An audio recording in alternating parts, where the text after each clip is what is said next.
Hey guys, tonight we're going on a journey, not to some tranquil forest or a cozy fireplace, but straight into the bustling, grimy, and surprisingly dangerous streets of Victorian London. Settle in, because we're going to try to survive it. Imagine stepping out of a fog-shrouded alley and onto a cobblestone street, the air thick with the scent of coal smoke, horse manure, and something else. Something distinctly human. You can hear the distant clang of a factory bell, the rumble of a passing omnibus, and the chatter of 1,000 unseen people. Your shoes, probably a bit too thin for this, are already collecting a fine layer of soot. You might be here for a new job, a fresh start, or maybe just to see what all the fuss is about. Whatever your reason, you quickly realize this isn't a city built for comfort. This is a city built on grit, steam, and a certain kind of relentless ambition. A city where one wrong turn could land you in a workhouse or worse. You probably won't survive this, not without a few choice pointers. So, before you get comfortable, take a moment to like the video and subscribe, but only if you genuinely enjoy what I do here. If you're joining us live, let me know where you're listening from and what time it is. I love seeing how far these stories travel. Now, dim the lights, maybe turn on a fan for that soft background hum, and let's ease into tonight's journey together. You step off the train, or perhaps you just trudge in on foot, a weary traveller from the countryside, and the first thing you notice is a subtle but overwhelming assault on your senses. The sounds are a cacophony of commerce and clatter, the cries of street hawkers selling everything from hot eels to matches, the rhythmic clanging of a blacksmith's hammer, the low groan of machinery from a nearby factory. And the smells, well, let's just say they're an acquired taste, a strange combination of coal smoke, damp wool, and something vaguely rotten hangs in the air. This, you realise, is the famous London fog. And it's not just a romantic movie effect, it's a toxic soup of soot, sulphur, and industrial pollution. Historians still argue whether the famous pea-soup fogs were more a product of industry or the sheer density of coal fires in every home. But either way, they were a defining feature of the city. You find yourself squinting through the thick, yellow haze, your lungs already protesting with a dry, scratchy cough. This city is a labyrinth of crowded streets, teeming with people from all walks of life. You see a gentleman in a top hat and fine overcoat stepping out of a hansom cab, a lady in a rustling silk dress pulling her skirts away from a puddle, and a group of ragged street urchins playing a game of marbles in the gutter. The social strata are visible everywhere, from the grand townhouses of Mayfair to the cramped, rickety tenements of the East End. You are an anonymous face in a sea of millions, all trying to get by, and getting by is harder than you might think. For example, a mainstream historical fact you'll quickly learn is that the average life expectancy in some of the city's poorest districts was shockingly low, sometimes as low as the late 20s. A quirky or fringe tidbit you stumble upon is the mudlark, a person who scavenged the exposed mud of the Thames at low tide for anything of value, from stray coins to forgotten pottery. These people were a common sight along the riverbanks, their backs bent as they sifted through the city's filth, trying to find a meagre living. It's a grim reminder that one person's waste is another's treasure, and that's a truth you'll see a lot of here. As you walk, you notice the buildings themselves seem to lean in on you, their sooty brick faces a uniform grey-black. You pass a pub, its windows fogged with condensation, and catch a whiff of stale beer and pipe smoke. You see a newsboy hawking the latest edition, his voice surprisingly clear through the smog. He's selling stories of murders, political scandals, and the latest from the expanding British Empire. You might be tempted to think this city is a place of endless opportunity, and for some, it was. But for many, it was a brutal, unforgiving grind. The very air you breathe is a testament to the city's industrial might and its complete disregard for human health. The fog, or London particular, as it was sometimes called, wasn't just an inconvenience. It was a killer, trapping pollutants at street level and leading to countless respiratory illnesses. It was a tangible, visible sign of the cost of progress. You get the feeling this whole journey is going to be a lot more about survival than adventure. It's time to learn how to keep yourself in one piece. Starting with the very air you're breathing. You've already coughed your way through the introduction. So let's get a bit more specific about this airborne threat. You've heard the term London smog, but you're now living it. It's a thick, soupy mixture of smoke and fog that coats everything in a layer of grime. The air tastes of coal, and when you swipe a gloved finger along a window ledge, it comes away black. This isn't a quick morning mist. It can linger for days, sometimes weeks, turning midday into a dim twilight. It's so thick that gas lamps have to be lit at noon, and horse-drawn carriages move at a crawl to avoid colliding with one another. It feels like breathing through a dirty blanket. The primary culprit is the millions of domestic coal fires used for heating and cooking. Along with smoke from thousands of industrial chimneys, it's an endless torrent of particulate matter, sulfur dioxide, and other nasty chemicals. A mainstream historical fact you'll learn is that the worst of these great smogs could kill thousands of people.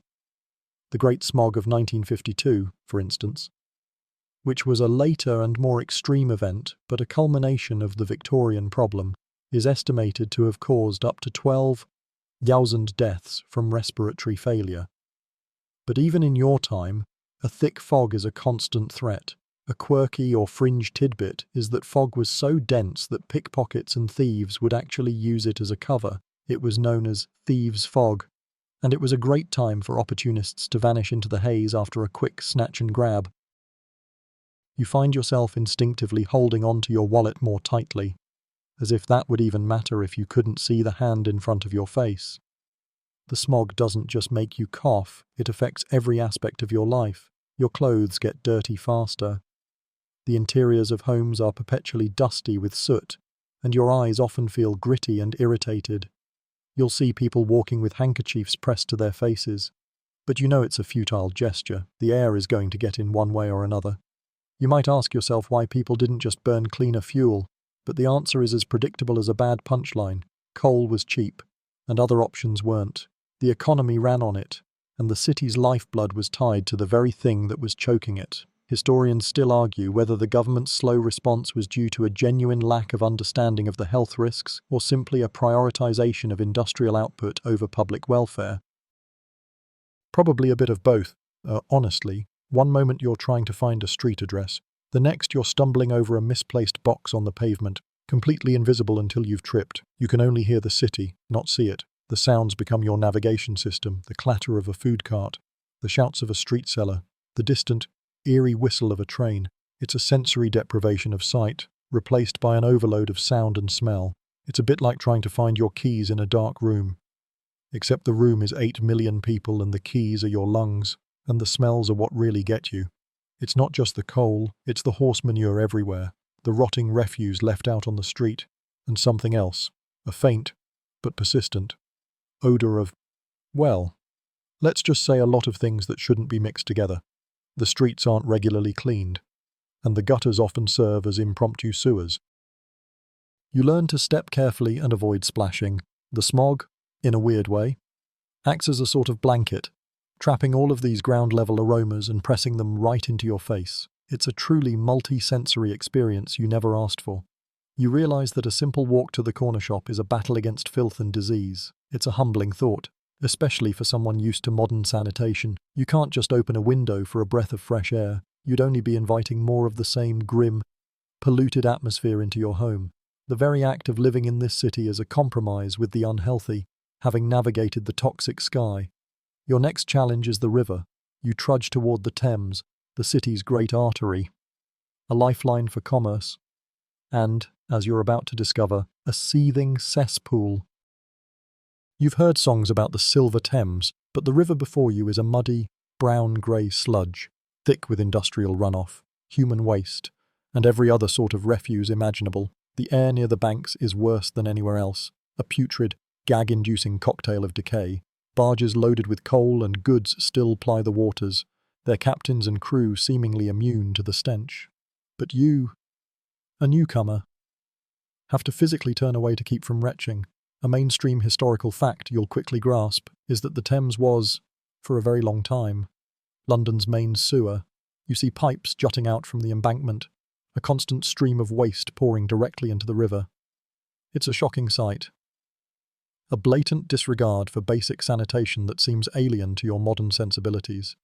People would drink from the river, or at least from wells fed by its tributaries, and wonder why they were constantly falling ill.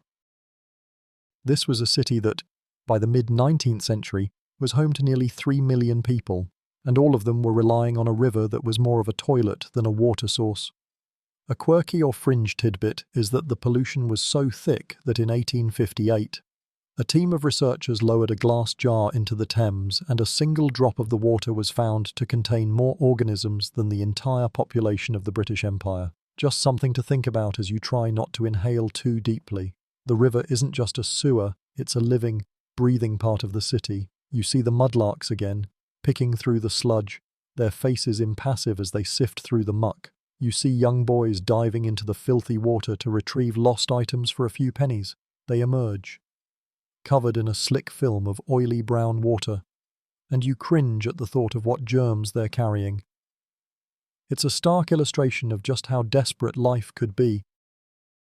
The Thames was also a major transportation hub, and you watch as steamboats and ferries churn their way through the soup, their paddle wheels kicking up an even more nauseating cloud of vapour. The river, for all its filth, connected the city, moving goods and people from one end to another. It was a trade-off, convenience for filth. You walk along the embankment, your nostrils are salted with every step.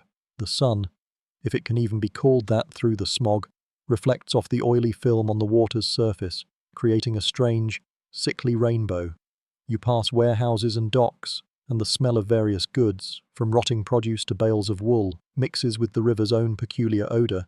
It's a sensory overload, and you realise that your senses, so used to the clean air and filtered water of your own time, are completely unprepared for the reality of Victorian London. Historians still argue whether the Victorians were truly oblivious to the link between the filthy Thames and the diseases that plagued them, or if the sheer scale of the problem simply overwhelmed them. It's a valid question. As the science of germ theory was still in its infancy, for a long time, the prevailing belief was that diseases were spread by miasma, bad air, which, to be fair, was a pretty good guess considering the smell, but even with that belief, you'd think someone would have realised that pumping all the city's waste into its main water source was a bad idea, but they didn't.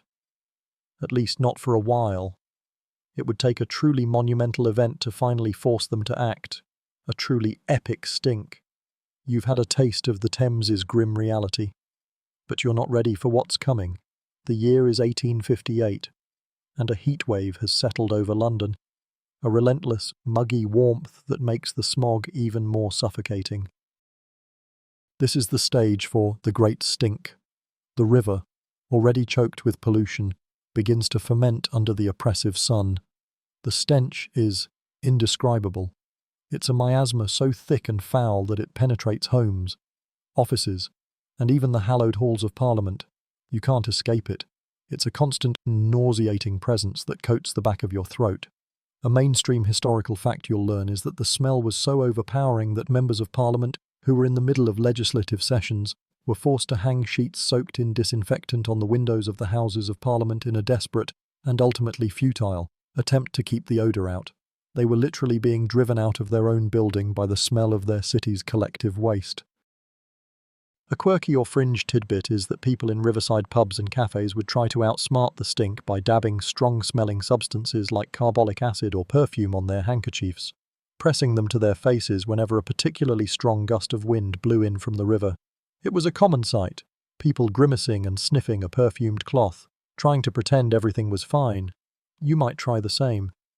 But the smell is so pervasive it feels like it's coming from inside your own head. The crisis of the Great Stink wasn't just about the smell, it was about the fear of disease. At this point, the connection between germs and illness wasn't fully understood, but the prevailing miasma theory stated that bad smells from rotting organic matter caused disease. So, if the smell from the Thames was this bad, people reasoned, the diseases coming from it must be even worse.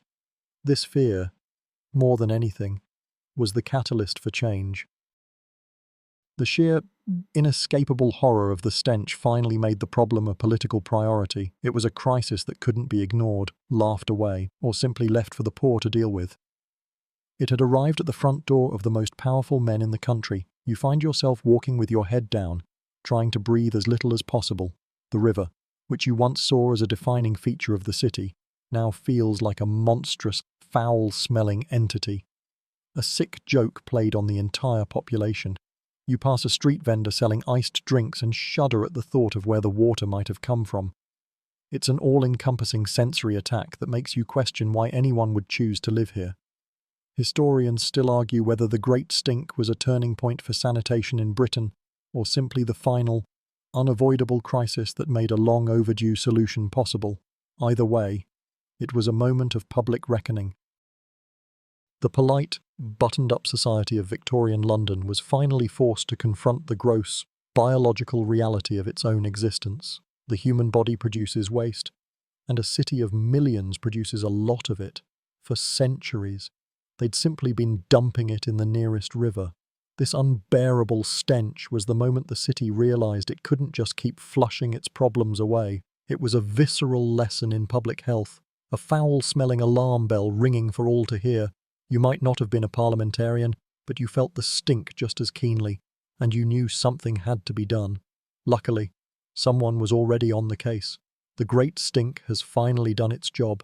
The smell has lingered in your memory, a truly unforgettable assault on the senses. But now, you see the first signs of a solution taking shape. Your journey takes you to the edges of the city, where you witness the beginning of a truly monumental undertaking, the construction of London's new sewer system. This isn't just a few new pipes. This is a massive, multi-year project led by a man named Joseph Bazalgette.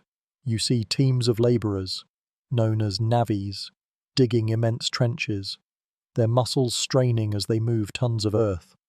The scale of the work is staggering, and it feels like a physical manifestation of the city's ambition. A mainstream historical fact you'll learn is that Bazalgette's system was an engineering marvel for its time. He designed and built a network of intercepting sewers, over 80 miles of them, that would run parallel to the Thames. These weren't just simple drains, they were massive, vaulted brick tunnels that would carry waste away from the river, not into it. The system was gravity-fed, using the natural slope of the land to move waste to pumping stations, which would then lift it to the outfall sewers, carrying it even further east, to be discharged into the river at a point where the tide would carry it out to sea. It was an incredibly sophisticated solution to a very messy problem. A quirky or fringe tidbit is that the sewers were designed to be so large that they could be walked through. Bazalgette famously over-engineered the system, fearing that future population growth would overwhelm a smaller design. This foresight meant that the sewers could handle a city much larger than London in the 1860s, a design choice that is a major reason they are still in use today. You watch the navvies, their faces streaked with dirt, their pickaxes ringing against the stony ground. They work long, grueling hours, their labour a crucial part of this grand plan. You can hear the groans of steam engines and the shouts of foremen. This isn't a project done in a sterile lab, it's a dirty, dangerous, and incredibly impressive feat of human effort. It's a physical sign that the city is finally, and literally, cleaning up its act. The sheer scope of it is hard to comprehend. It's a vast subterranean world being built right beneath your feet, a hidden network that will change the city forever. The public reaction is a mix of awe, relief, and a bit of skepticism. Some people worry about the cost, others about the disruption, but most are simply grateful for the promise of a cleaner, less odorous city. You hear conversations in pubs and on the street, people talking about the Great Tunnel and the monster pipe. Historians still argue whether the government would have ever funded the project without the immediate, tangible threat of the Great Stink, or if the scientific arguments of men like John Snow would have eventually won out anyway. It's a classic case of crisis-driven innovation.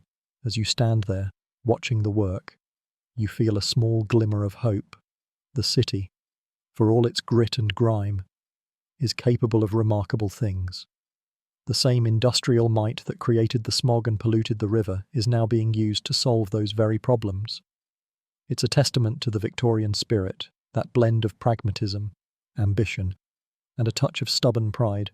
This new sewer system is more than just a public utility. It's a symbol of a city trying to pull itself out of the muck. Literally. You feel like you've just witnessed the birth of a new, cleaner chapter for London. A chapter that will, hopefully, make your continued survival a little less disgusting. The new sewers are a long-term solution, But what about the here and now? You've seen the smog, smelled the river, and now it's time to confront the reality of daily health and hygiene in Victorian London. It's a constant, low-grade battle against a world that seems actively trying to make you sick. You find yourself in a tiny rooming house, a shared wash basin and a single, well-used towel your only amenities. A pitcher of water stands on the nightstand, its surface a bit too still for comfort.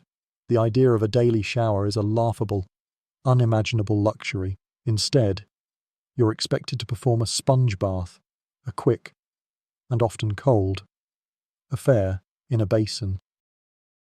A mainstream historical fact you'll quickly learn is that washing your hands, while not unheard of, was not the ingrained practice we know today.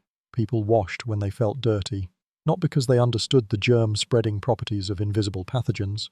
For most, cleanliness was a matter of appearance, not health. A quirky or fringe tidbit is the use of washing day, a dedicated and grueling day of the week. Often a Monday, when the household's laundry was done. It was an epic undertaking, involving boiling water, scrubbing with lye soap, and wringing out heavy, damp clothes. It was a sign of a well-run home, but it was also a chore that consumed an entire day and produced a massive amount of steam and heat, often making the home unbearably humid. You might see a family hanging their clothes on a line in the yard, and you'll realize just how much effort went into what we consider a simple weekly task.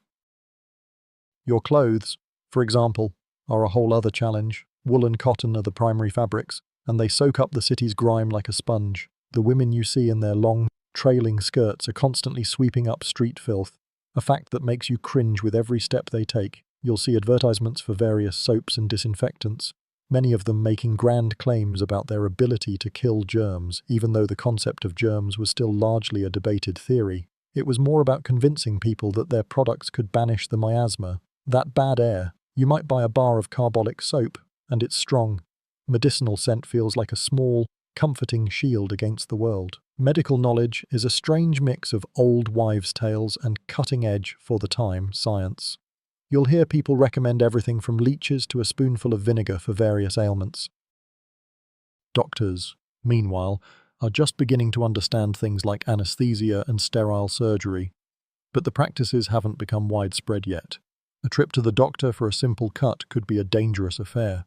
Historians still argue whether the slow adoption of antiseptic practices by Victorian doctors was due to professional stubbornness or a genuine lack of understanding of the science. It was likely a bit of both. A combination of old habits and a healthy dose of skepticism towards a new, unproven theory. The average person's understanding of health is based on their own observations. If a street looks clean, it must be healthy. If the air smells sweet, it must be pure. They weren't wrong, but they were missing a key part of the puzzle. You learn to be wary of public drinking fountains, even those that look clean, because you have no idea where the water is coming from. You instinctively avoid shaking hands with a man who has a persistent cough. You're a ghost from the future, with a bit of knowledge that makes you both safer and infinitely more paranoid. You realize that your modern, ingrained habits of washing and sanitizing are your best weapons here, and you'll need them, because the next challenge is even more terrifying than a dirty street, a silent killer, spreading through the very thing people need to survive. You've been warned about the water, and now you're seeing the terrible consequences. You walk down a narrow alley and see a family huddled outside their small home, their faces pale, their bodies racked with shivers. This is cholera, a grim reality of Victorian life. It's a terrifyingly fast and brutal disease, and you see firsthand how it spreads through the poorest, most crowded parts of the city. You might hear people talking in hushed tones about it, using words like the Blue Death because of the way it turns a person's skin a sickly blue-grey. A mainstream historical fact you'll learn is that cholera swept through London in several major epidemics throughout the 19th century, with particularly devastating outbreaks in the 1830s, 1840s, and 1850s. The death toll was staggering, and the fear it instilled was palpable. People would try to escape the city if they could afford it, fleeing to the countryside in a desperate attempt to outrun the disease. But for most, there was no escape. A quirky or fringe tidbit is that people would carry small bags of camphor or other strong-smelling substances around their necks, believing the scent would ward off the miasma they thought was causing the disease. It was a grimly optimistic gesture, a bit like wearing a lucky charm to stop a bullet. You can see people doing it, their eyes wide with a mixture of fear and superstition. The problem, of course, was that they were looking at the wrong culprit. They were afraid of the air, but the true enemy was invisible, floating in the water. You know this, but you can't exactly shout it from the rooftops without sounding like a lunatic.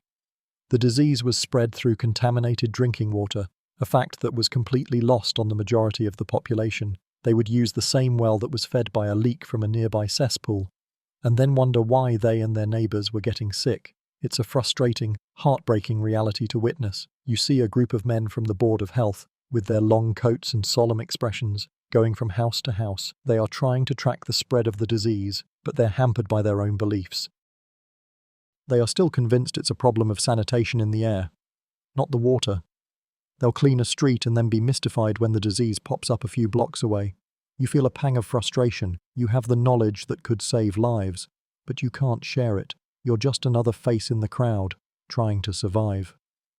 Historians still argue whether the medical community's resistance to the germ theory was a result of genuine skepticism, or a stubborn refusal to abandon the long-held belief in miasma. The idea that invisible creatures were causing disease seemed far-fetched to many, especially when the cause and effect of bad smells seemed so obvious. The irony, of course, is that the smells were often a sign of the very filth that was harbouring the bacteria. So while they were right that something was wrong with the environment, they were wrong about what that something was. The whole city was a giant experiment in how not to handle an epidemic. You see a family member tending to their sick loved one, offering them what they think is clean water, and you know, with a terrible certainty, that the cycle is just beginning for them. The cholera is still a terrifying shadow. But your journey now takes you to the heart of the mystery. The year is 1854, and an outbreak has hit the Soho district, a crowded neighbourhood full of narrow streets and teeming tenements. You arrive in a state of high alert, and you see the fear on people's faces as they pass by the pump on Broad Street.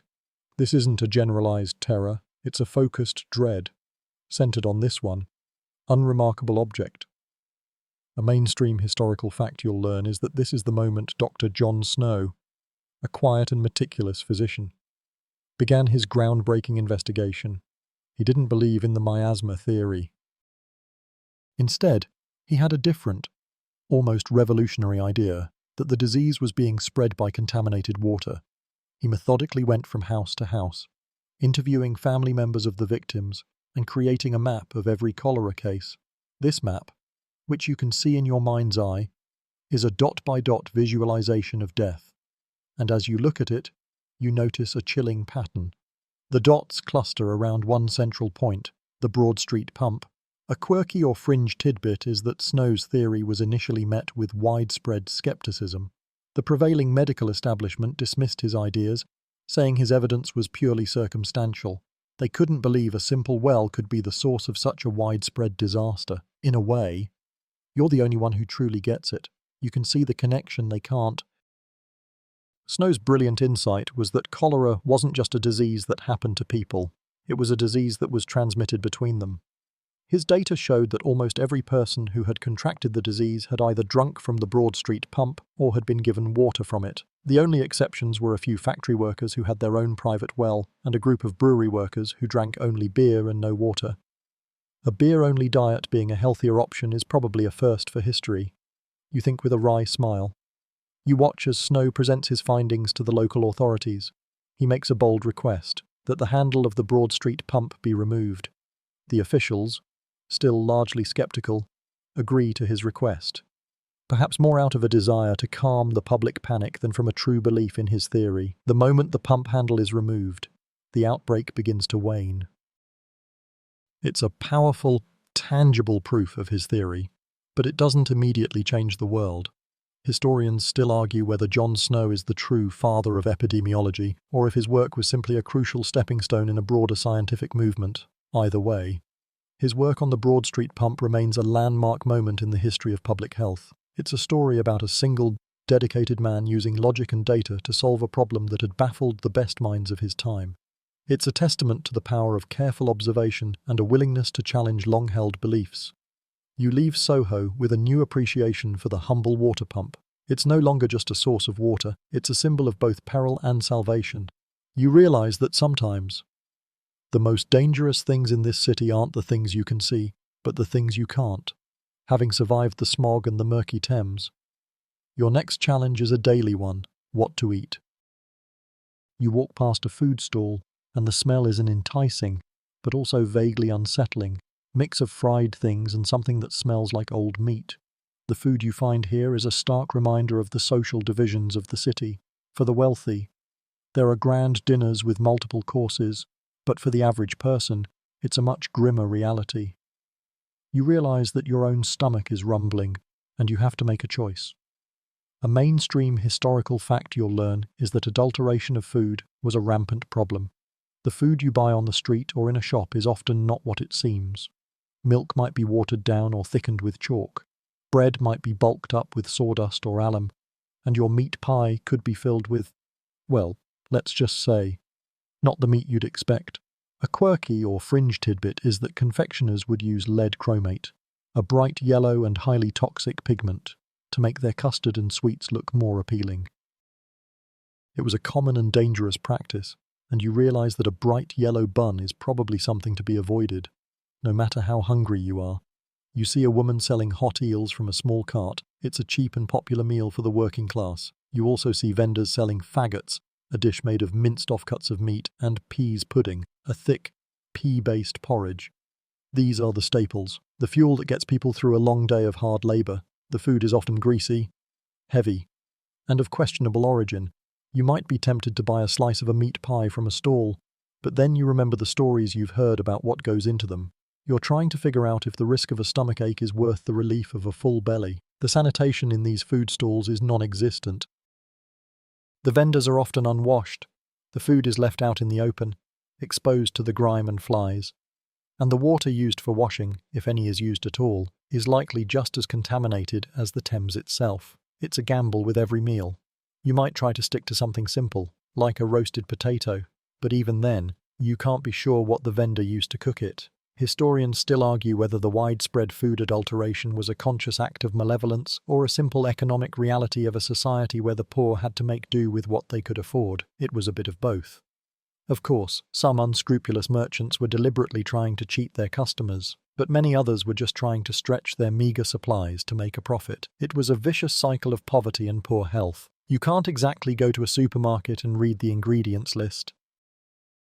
You have to trust the person selling you the food. And trust, you've learned, is a luxury in this city. You decide to take a chance and buy a small, wrapped piece of cheese, figuring it's a safer bet than a hot meat pie. You unwrap it and take a bite.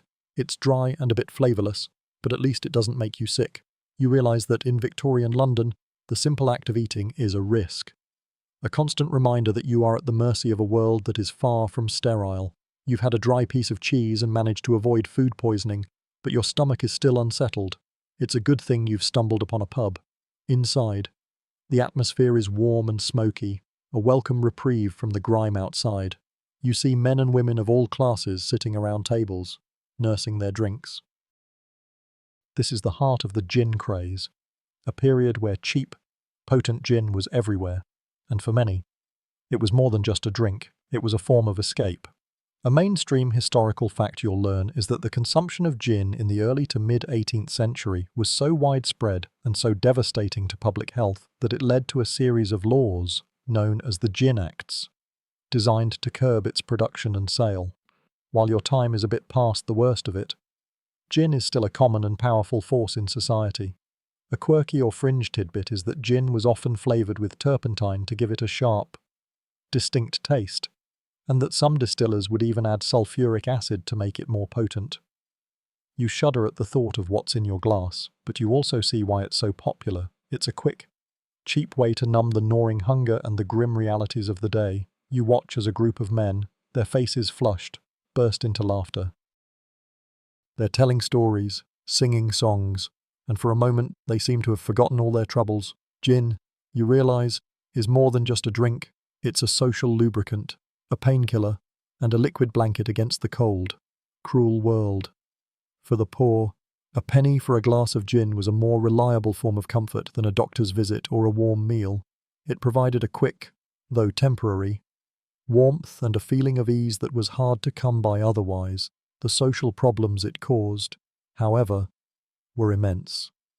You hear a preacher in a nearby alley railing against the evils of drink, and you see firsthand the consequences: families torn apart, men losing their jobs, and children left to fend for themselves. It's a sad reality, but it's one you can understand. When life is this hard, who wouldn't want a moment of oblivion?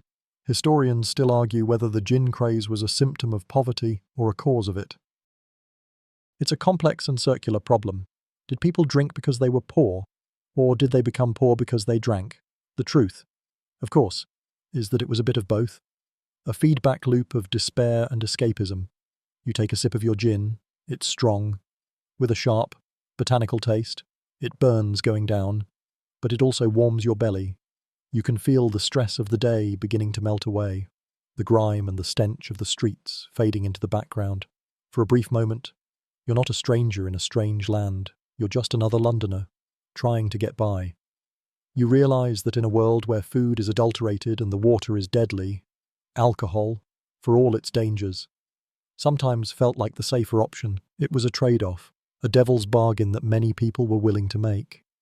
And as you sit there, listening to the chatter and the music, you find yourself understanding, just a little, why they did. You've seen the physical dangers of the city, the air, the water, the food, but now you're about to confront a different kind of peril, your own clothes. You see a woman walking down the street, her waist cinched so tightly by a corset that she looks like she might faint at any moment. Her dress is a beautiful, voluminous thing, with layers of crinoline and lace. It's a work of art, but it's also a death trap. A mainstream historical fact you'll learn is that the Victorian obsession with a small waist led to the widespread use of corsets, which were often laced so tightly they would deform a woman's ribcage, damage her internal organs, and cause breathing difficulties. You can see it in their posture, the way they hold themselves, a rigid, almost unnatural stillness. A quirky or fringe tidbit is that the vast crinoline cages used to support the wide skirts of the era were so flammable that they were nicknamed cage infernos. They would easily catch fire from an open flame, like a gaslight or a fireplace, and the wide skirts would act like a bellows, fanning the flames and turning the wearer into a human torch. You shudder at the thought of a woman accidentally backing into a fireplace and being consumed in a flash of lace and fire. Fashion. You realize door isn't just about looking good, it's about signaling your social status. The more impractical your clothes, the more it shows you don't have to work. A man in a starched collar and a top hat can't exactly work a factory floor. A woman with a massive crinoline can't navigate a crowded market. These clothes are a badge of honor, a sign that you belong to the leisure class, but they come at a very real physical cost. You'll also notice the use of some very dangerous materials in the making of these clothes. Arsenic, for example, was used to dye a vibrant green. It looked beautiful on a dress or in a wallpaper pattern, but it was highly toxic. You can almost feel the poison leaching into your skin just by looking at the color. You realize that the very pursuit of beauty and elegance in this era was a kind of self-inflicted harm. Historians still argue whether the physical ailments caused by fashion, like fainting from a tight corset, were seen as a sign of delicate femininity or a legitimate medical concern. The prevailing attitude seems to have been a mix of both. A fainting spell was a sign of a delicate constitution, a trait to be admired, but it was also a very real health risk that a doctor would have to treat. The men's fashion is a bit less physically dangerous, but no less restrictive. The top hat, for example, is a constant companion, but it's also hot and uncomfortable. The starched collars are so stiff they can chafe the neck. It's a world where comfort is sacrificed for appearance. You find yourself feeling grateful for your own loose-fitting clothes, your modern fabrics, and your total lack of a crinoline. It's a small luxury, but a meaningful one. As you walk past a dressmaker's shop, you see the women inside, bent over their sewing, creating these beautiful, dangerous works of art, and you realize that every stitch holds a certain amount of peril. You've seen the clothes, and now you're about to see the human cost of a society with no safety net. You've heard the word workhouse, whispered in hushed, fearful tones, And now you're standing outside one. The building is a stark, formidable brick structure, its windows high and barred. It feels less like a place of refuge and more like a prison. This is where the truly destitute end up, the sick, the old, the unemployed, the orphaned. It's a place of last resort, and it's a place that strips you of your dignity. A mainstream historical fact you'll learn is that life inside a workhouse was deliberately harsh and unpleasant to discourage people from seeking what was considered charity. The idea was that the poor should be self-reliant, and that only the truly desperate would choose to enter the workhouse. The conditions were brutal. Families were separated upon entry, men sent to one side, women to another, and children to a third. They wore a uniform, and their days were filled with grueling, monotonous labor, like breaking rocks, picking apart old rope, or scrubbing floors. A quirky or fringe tidbit is that the food, while sometimes edible, was often a watery gruel or a meagre portion of bread.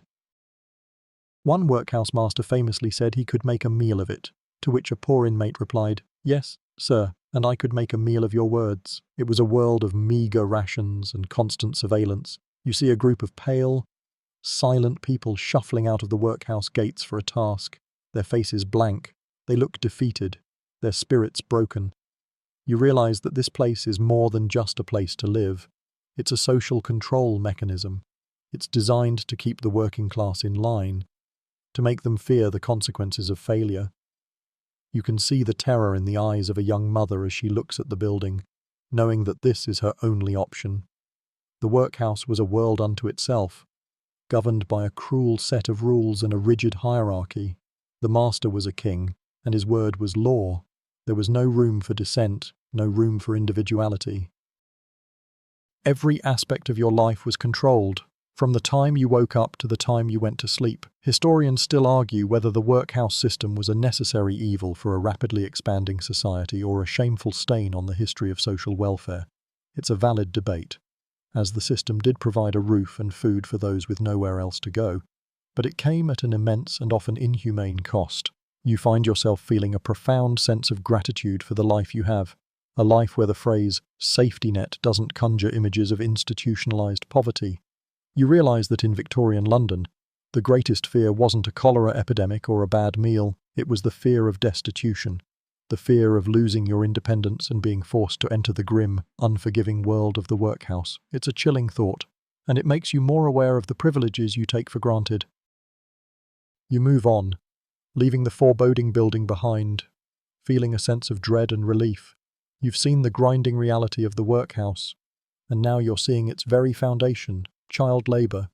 You walk past a factory, its windows covered in a perpetual layer of grime, and you hear the rhythmic clatter of machinery. But what you see outside is even more shocking. Small children, some no older than 5 or 6, are running errands, carrying heavy bundles, and working alongside adults. Their faces are smudged with soot, their hands raw, and their eyes are already old. This is the norm. A mainstream historical fact you'll learn is that child labour was incredibly widespread and unregulated for much of the Victorian era. Children were seen as a cheap and easily controlled workforce. They were employed in a wide range of industries, from sweeping chimneys to working in textile mills and coal mines. A quirky or fringe tidbit is the concept of a knocker-up, a person whose job was to tap on people's windows with a long pole to wake them up for their early morning shifts. Many of these knocker-ups were children, who were paid a few pennies for their trouble. It's a grimly industrious sight. A child acting as a human alarm clock for a whole street of weary workers. The dangers these children faced were immense. In the textile mills, they were at risk of getting their hair or fingers caught in the machinery. In the mines, they were used to pull coal carts through narrow, dark tunnels, and as chimney sweeps, they would climb inside chimneys to clean them, a job that was both claustrophobic and deadly. You can see a young boy with a sooty face, his small frame looking too fragile for the work he's being asked to do. The public, for the most part, was aware of these conditions, but they were largely accepted as a fact of life. People argued that child labour was necessary to support a family, and that it kept children from a life of idleness and crime. But you, a person with a modern sensibility, can see the moral bankruptcy of this logic. This is not work, it's exploitation. You can feel a wave of sadness wash over you as you watch a young girl, no older than your own niece or nephew, toiling away with a grim determination. Historians still argue whether the Factory Acts, a series of laws that were slowly passed throughout the century to regulate and eventually limit child labour, were a result of genuine humanitarian concern or a more pragmatic concern about the health of the future workforce. It was a slow and difficult process, with factory owners arguing against any regulation that would cut into their profits. The reforms, when they came, were often toothless and difficult to enforce. You realise that a law on paper is very different from a law in practice. You can see the long road ahead, a road paved with the hard labour and lost childhoods of millions of children. You walk on, but the sight of those small, tired faces is something you won't soon forget. You've had a hard day, and the city's grim realities are starting to wear you down, but you've also noticed something else. A small, paper-bound escape from the drudgery. You see newsboys on the street corners, not just hawking the latest news, but also screaming about something called a penny dreadful. You walk into a small tobacconist's shop and see a rack of them on display, their covers adorned with lurid, dramatic illustrations of murder, mystery, and mayhem. This is the Victorian version of a cheap paperback thriller. A mainstream historical fact you'll learn is that the penny dreadfuls were a type of sensationalist, serial literature published in the mid-19th century. They were incredibly popular among the working class and children because they were cheap, costing just 1 penny per issue, and they were thrilling. They told stories of daring highwaymen, monstrous villains, and supernatural occurrences. A quirky or fringe tidbit is that one of the most famous penny dreadful characters was Sweeney Todd, the demon barber of Fleet Street, who wasn't just a murderer in the stories, but also had a meat pie shop that sold the bodies of his victims. The stories were wild, over the top, and a perfect escape from the monotonous reality of factory work or life in a crowded slum. The penny dreadfuls were a form of escapism, a way for people to lose themselves in a world of adventure and danger that was far removed from their own lives. You can imagine a young factory worker, his hands sore from a long day of work, sitting by a flickering gaslight, completely engrossed in the story of a hero or a villain. These stories weren't just for entertainment, they were a form of wish fulfillment. They allowed the readers to imagine a world where they had power, a world where they were the ones in control. The establishment, of course, was not a fan. They saw the penny dreadfuls as a corrupting influence on the youth, a source of moral decay that encouraged crime and laziness. The stories were deemed vulgar, violent, and a threat to a polite society. You can almost hear the moralists of the day clucking their tongues in disapproval. Historians still argue whether the penny dreadfuls were a force for good or evil. Did they inspire crime and rebellion, or did they simply provide a harmless outlet for the frustrations of the working class? It's a valid question, as the stories were often quite graphic, but they also reflected the anxieties and desires of the people who read them. You pick one up and flip through the pages. The language is dramatic, the plot is convoluted, and the illustrations are a bit rough, but you can see the appeal. It's a quick, cheap thrill, a momentary distraction from the long, difficult road you're on. You realise that in a world without television or the internet, a 1-penny booklet was a portal to another world. It was a small but vital part of the urban experience, a way to survive the daily grind, not just physically, but mentally. You've seen the dark underbelly of London, but your journey now takes you to its shining heart. You stand before the Crystal Palace, a magnificent, gleaming structure of iron and glass that seems to rise like a mirage from the city's green heart. The year is 1851, and this is the Great Exhibition, a global showcase of Britain's industrial and cultural might. It's a testament to the Victorian age's belief in progress and ingenuity. A mainstream historical fact you'll learn is that the Crystal Palace was a massive, prefabricated building, a feat of engineering that was constructed in just 9 months. It covered an incredible 19 acres and was designed by Joseph Paxton, a gardener and architect. It was meant to be a temporary structure, but its sheer scale and beauty made it an instant sensation. A quirky or fringe tidbit is that the building was so tall that it was built around the existing trees in Hyde Park, a decision made to appease public opinion. You can see the trees inside the building, their branches reaching up towards the glass ceiling. a strange but beautiful blend of nature and industry. The inside is a sensory overload. You walk through vast halls, filled with everything from massive steam engines and printing presses to intricate jewelry and fine art. There are exhibits from all over the world, a proud display of the British Empire's global reach. You see a massive fountain made of glass, a gleaming locomotive, and a life-sized statue of a man made entirely of coal. It's a celebration of human achievement, a kind of modern-day temple dedicated to progress. You can hear the hum of machinery, the chatter of 1,000 different languages, and the strains of a distant orchestra. For a moment, you forget about the smog, the cholera, and the workhouses. This is the Victorian ideal, a world of innovation, elegance, and global dominance. You see the pride on the faces of the people around you, a mix of awe and a certain kind of patriotic fervour. This is their world, a world they are shaping with their hands and their minds. You realize that the same society that was suffering from the grim realities of its own rapid growth was also capable of this. It's a paradox you've seen before, a simultaneous embrace of the beautiful and the brutal. Historians still argue whether the Great Exhibition was a genuine celebration of global cooperation or simply a thinly veiled display of British imperial power. It's a fair question, as the exhibits from other countries were often presented as a kind of curiosity, a testament to the civilizing influence of the British Empire. But for the average person, it was a day of wonder, a chance to see things they would never otherwise see in their lifetimes. You find yourself standing in awe, a small part of a massive crowd, and you realize that you've just seen the Victorian age at its best, a brief, shining moment of pure, unadulterated hope. The Great Exhibition was a marvel of progress, but now your journey takes you to the dark side of Victorian entertainment. You walk past a seedy-looking building with a gaudy sign advertising a freak show. The air is thick with the smell of stale beer and sawdust, and you can hear a barker's voice, hoarse from shouting, trying to entice passers-by. This is a world far removed from the refined elegance of the Crystal Palace. It's a place where people are put on display for the amusement of others, a reflection of the era's complex and often cruel fascinations. A mainstream historical fact you'll learn is that freak shows, or circuses that displayed people with unusual physical traits, were incredibly popular forms of entertainment. People would pay a few pennies to see individuals with deformities, giants, dwarfs, or people with a wide range of physical oddities. It was a form of spectacle, a way for the average person to see something outside of their daily experience.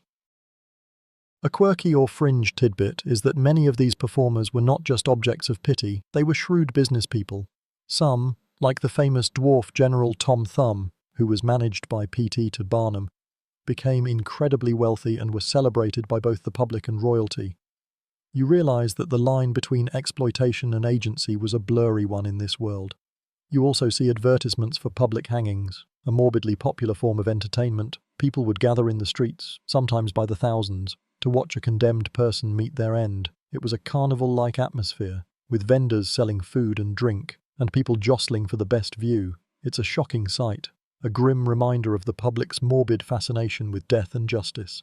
You feel a profound sense of unease, a feeling that a part of you is seeing something deeply wrong, something that would be completely unimaginable in your own time. The entertainment you find here is often rough and ready. You might see a bare-knuckle boxing match in a back alley, or a dogfight. These were not the regulated sports we know today. They were brutal, bloody affairs. With a roaring crowd and the promise of a quick profit, it's a world where the line between pleasure and violence is thin, and often non-existent. Historians still argue whether the popularity of these forms of entertainment was a reflection of the brutal nature of the society itself, or simply a way for people to confront and process the harsh realities of their lives. It's a complex question. Was watching a public hanging a way to affirm the rule of law, or was it just a primal, voyeuristic urge? The answer, like so much else in this city, is probably a bit of both. You walk away from the freak show and the public square, feeling a deep sense of sadness and a kind of cultural whiplash. The same society that built the Crystal Palace was also fascinated by the spectacle of human suffering. It's a paradox you're getting used to, but it's still unsettling. You've seen the public entertainment, But now your journey takes you to the criminal underworld of London. As the sun sets, the gaslights flicker to life, and the city takes on a new, more dangerous character. You walk through a dark alley and hear the quiet footfalls of a pickpocket behind you. This is a city with a dark side, a place where poverty and desperation drive people to crime. You'll quickly learn that surviving here means being constantly aware of your surroundings. A mainstream historical fact you'll learn is that petty theft, like pickpocketing and shoplifting, was incredibly common. For many, it was the only way to get a meal or a few coins to pay for a bed for the night. The punishment for these crimes, however, was incredibly harsh.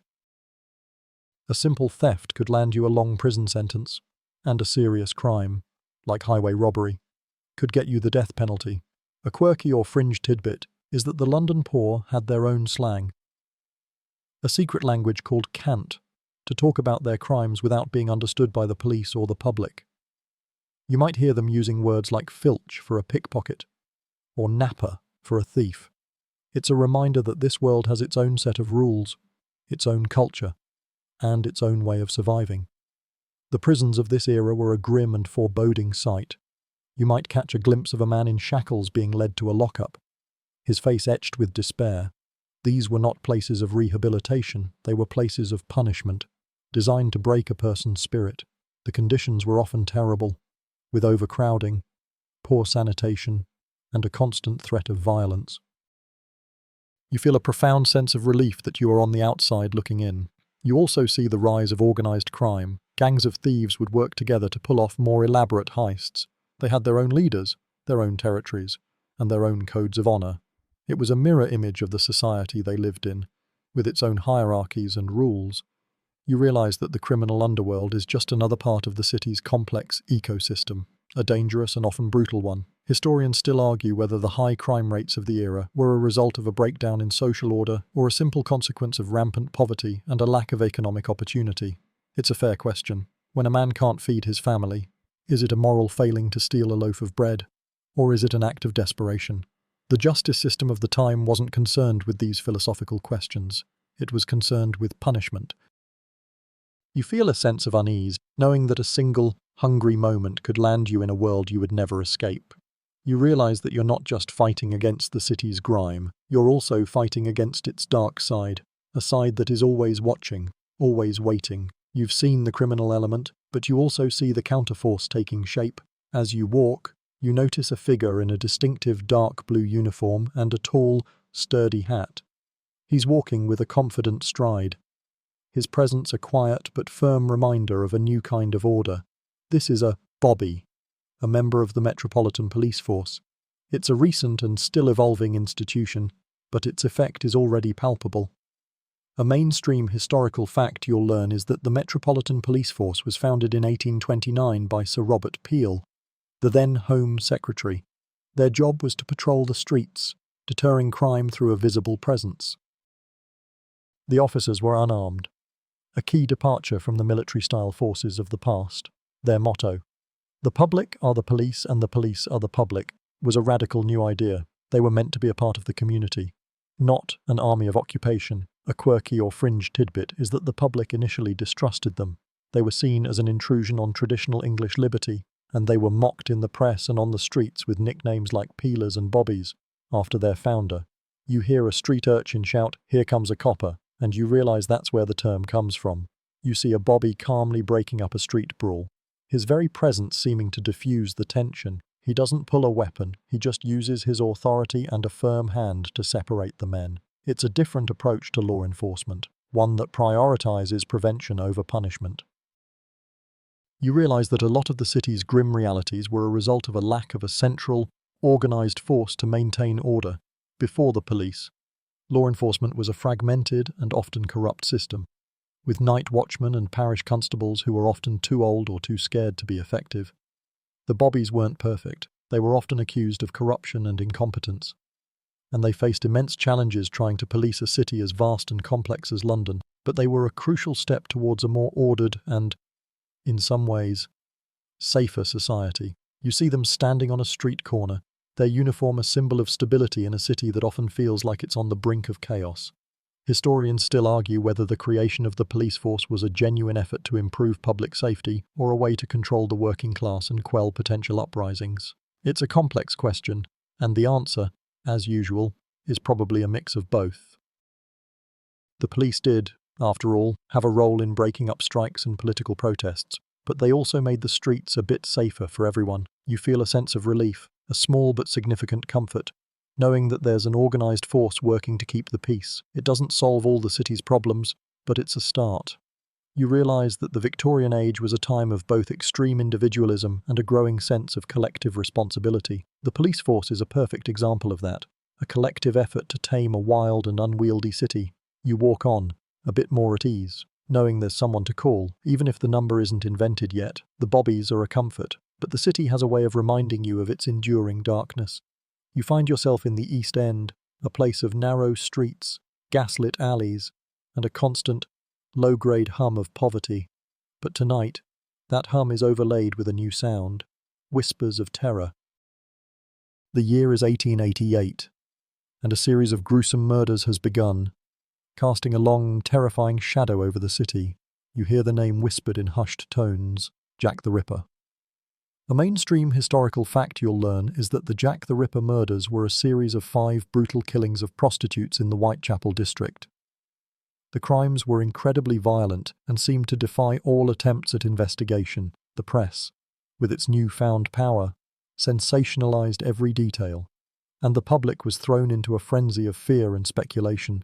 A quirky or fringe tidbit is that the police received a flood of letters claiming to be from the killer, a phenomenon that was so pervasive that it's now believed that most were fakes. One letter, however, was signed Jack the Ripper, and the name stuck, becoming a legendary figure of evil. The fear is palpable. You can feel it in the air, a different kind of fog than the one you're used to. This is a fog of terror, a sense that a monster is lurking in the shadows.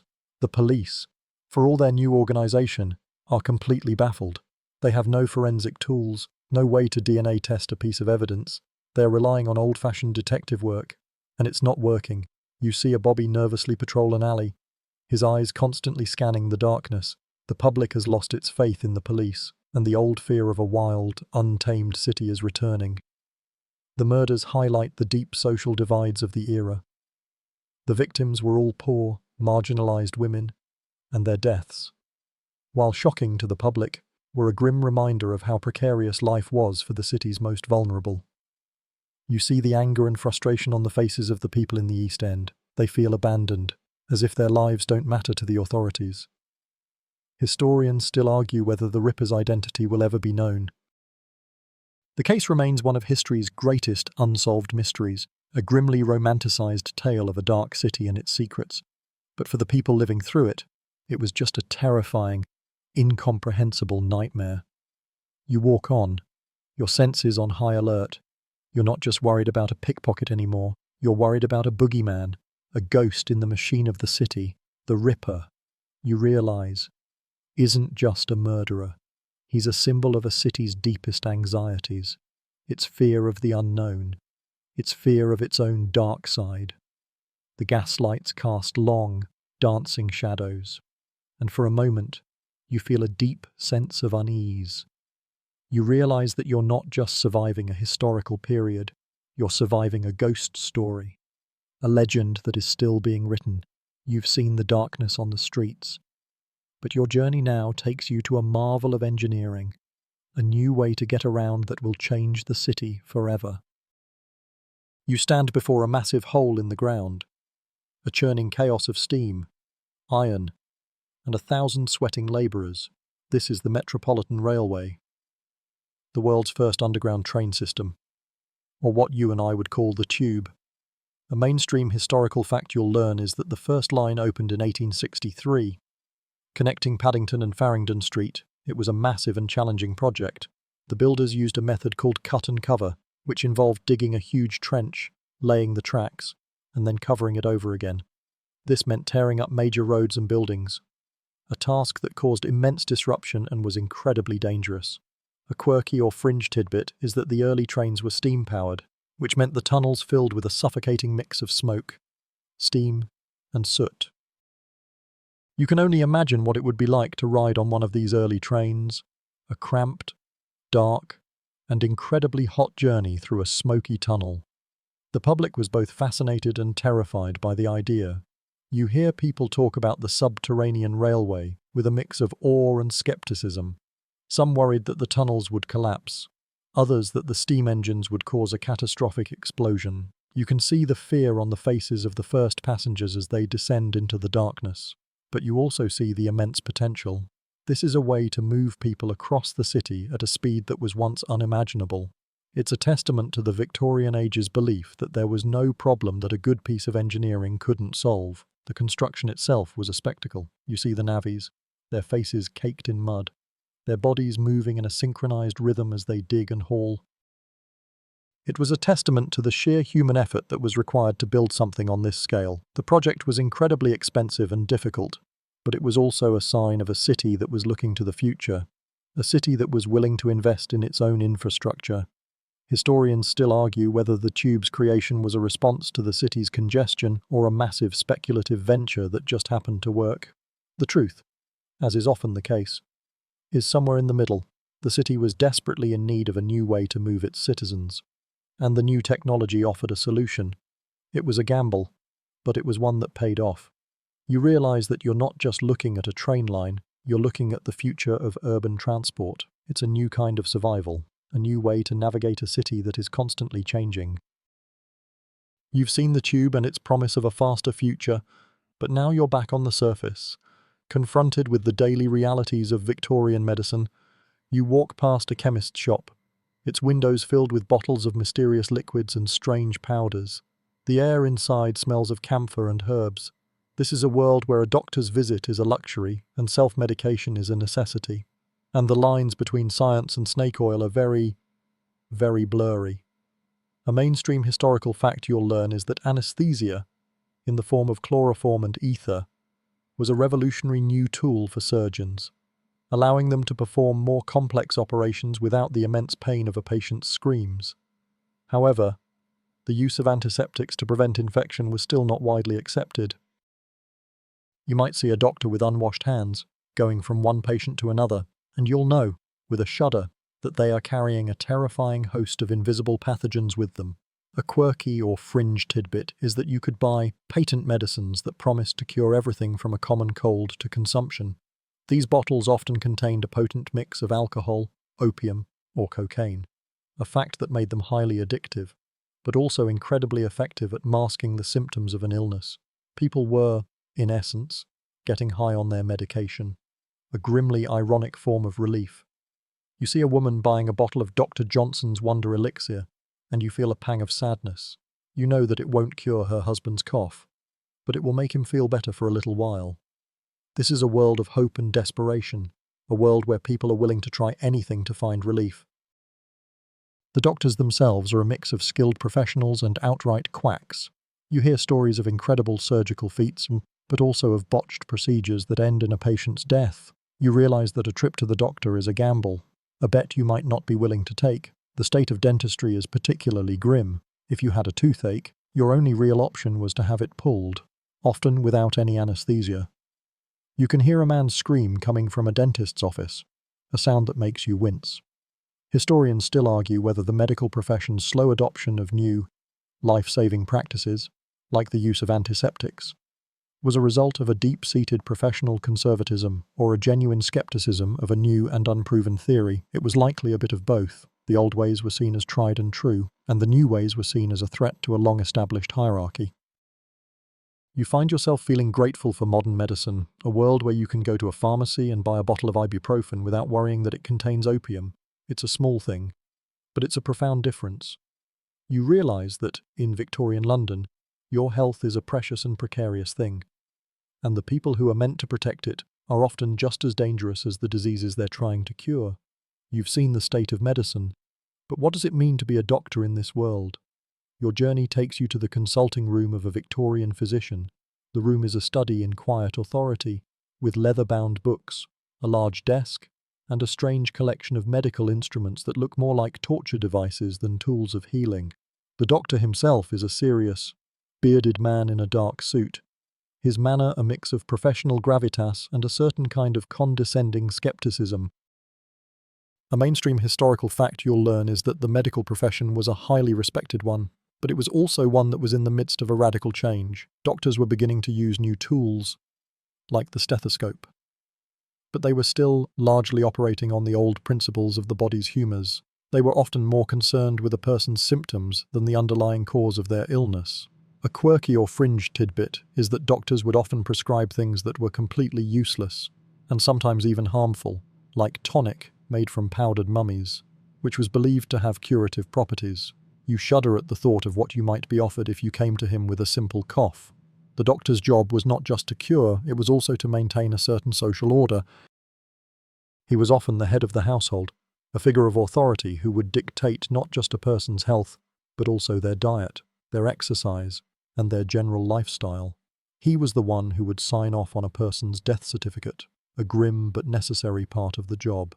You realize that a doctor's life was a strange mix of the scientific and the mundane, a life of grand theories and the daily reality of a sick and suffering population. The doctors of this era also faced immense challenges. They had no antibiotics, no idea about viruses, and a limited understanding of how diseases spread. They were often as afraid of the diseases as their patients were.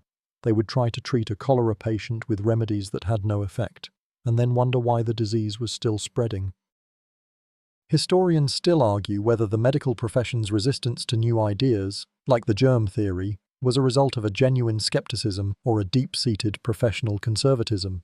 The answer, as always, is probably a mix of both. They were proud men, and they had a hard time admitting that everything they had been taught was wrong. You feel a profound sense of sympathy for this man, for all his foibles and his outdated beliefs. He is trying his best in a world that is still a complete mystery to him. He is a man with a vast collection of knowledge, but he is missing the one crucial piece of the puzzle.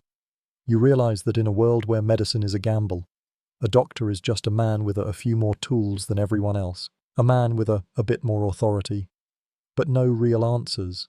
You walk away, feeling a bit more grateful for the world you come from, and a bit more scared of the one you are in. You've seen the struggle to stay alive, but your journey now takes you to the opposite end of the spectrum, a morbid obsession with death itself. As you walk, you notice a strange kind of storefront, its windows filled with elaborate black mourning clothes, wreaths of fake flowers, and even miniature hearses. This is a funeral parlour, a booming business in a world where death was a constant and visible presence. You quickly realize that in Victorian London, death wasn't just a grim reality, it was a performance, a grand affair with its own set of elaborate rules and rituals. A mainstream historical fact you'll learn is that the mourning period was a serious and highly ritualized affair, especially for widows. A widow was expected to wear deep black for a full year and a day, followed by a period of half mourning, where she would wear a less severe shade of black or grey.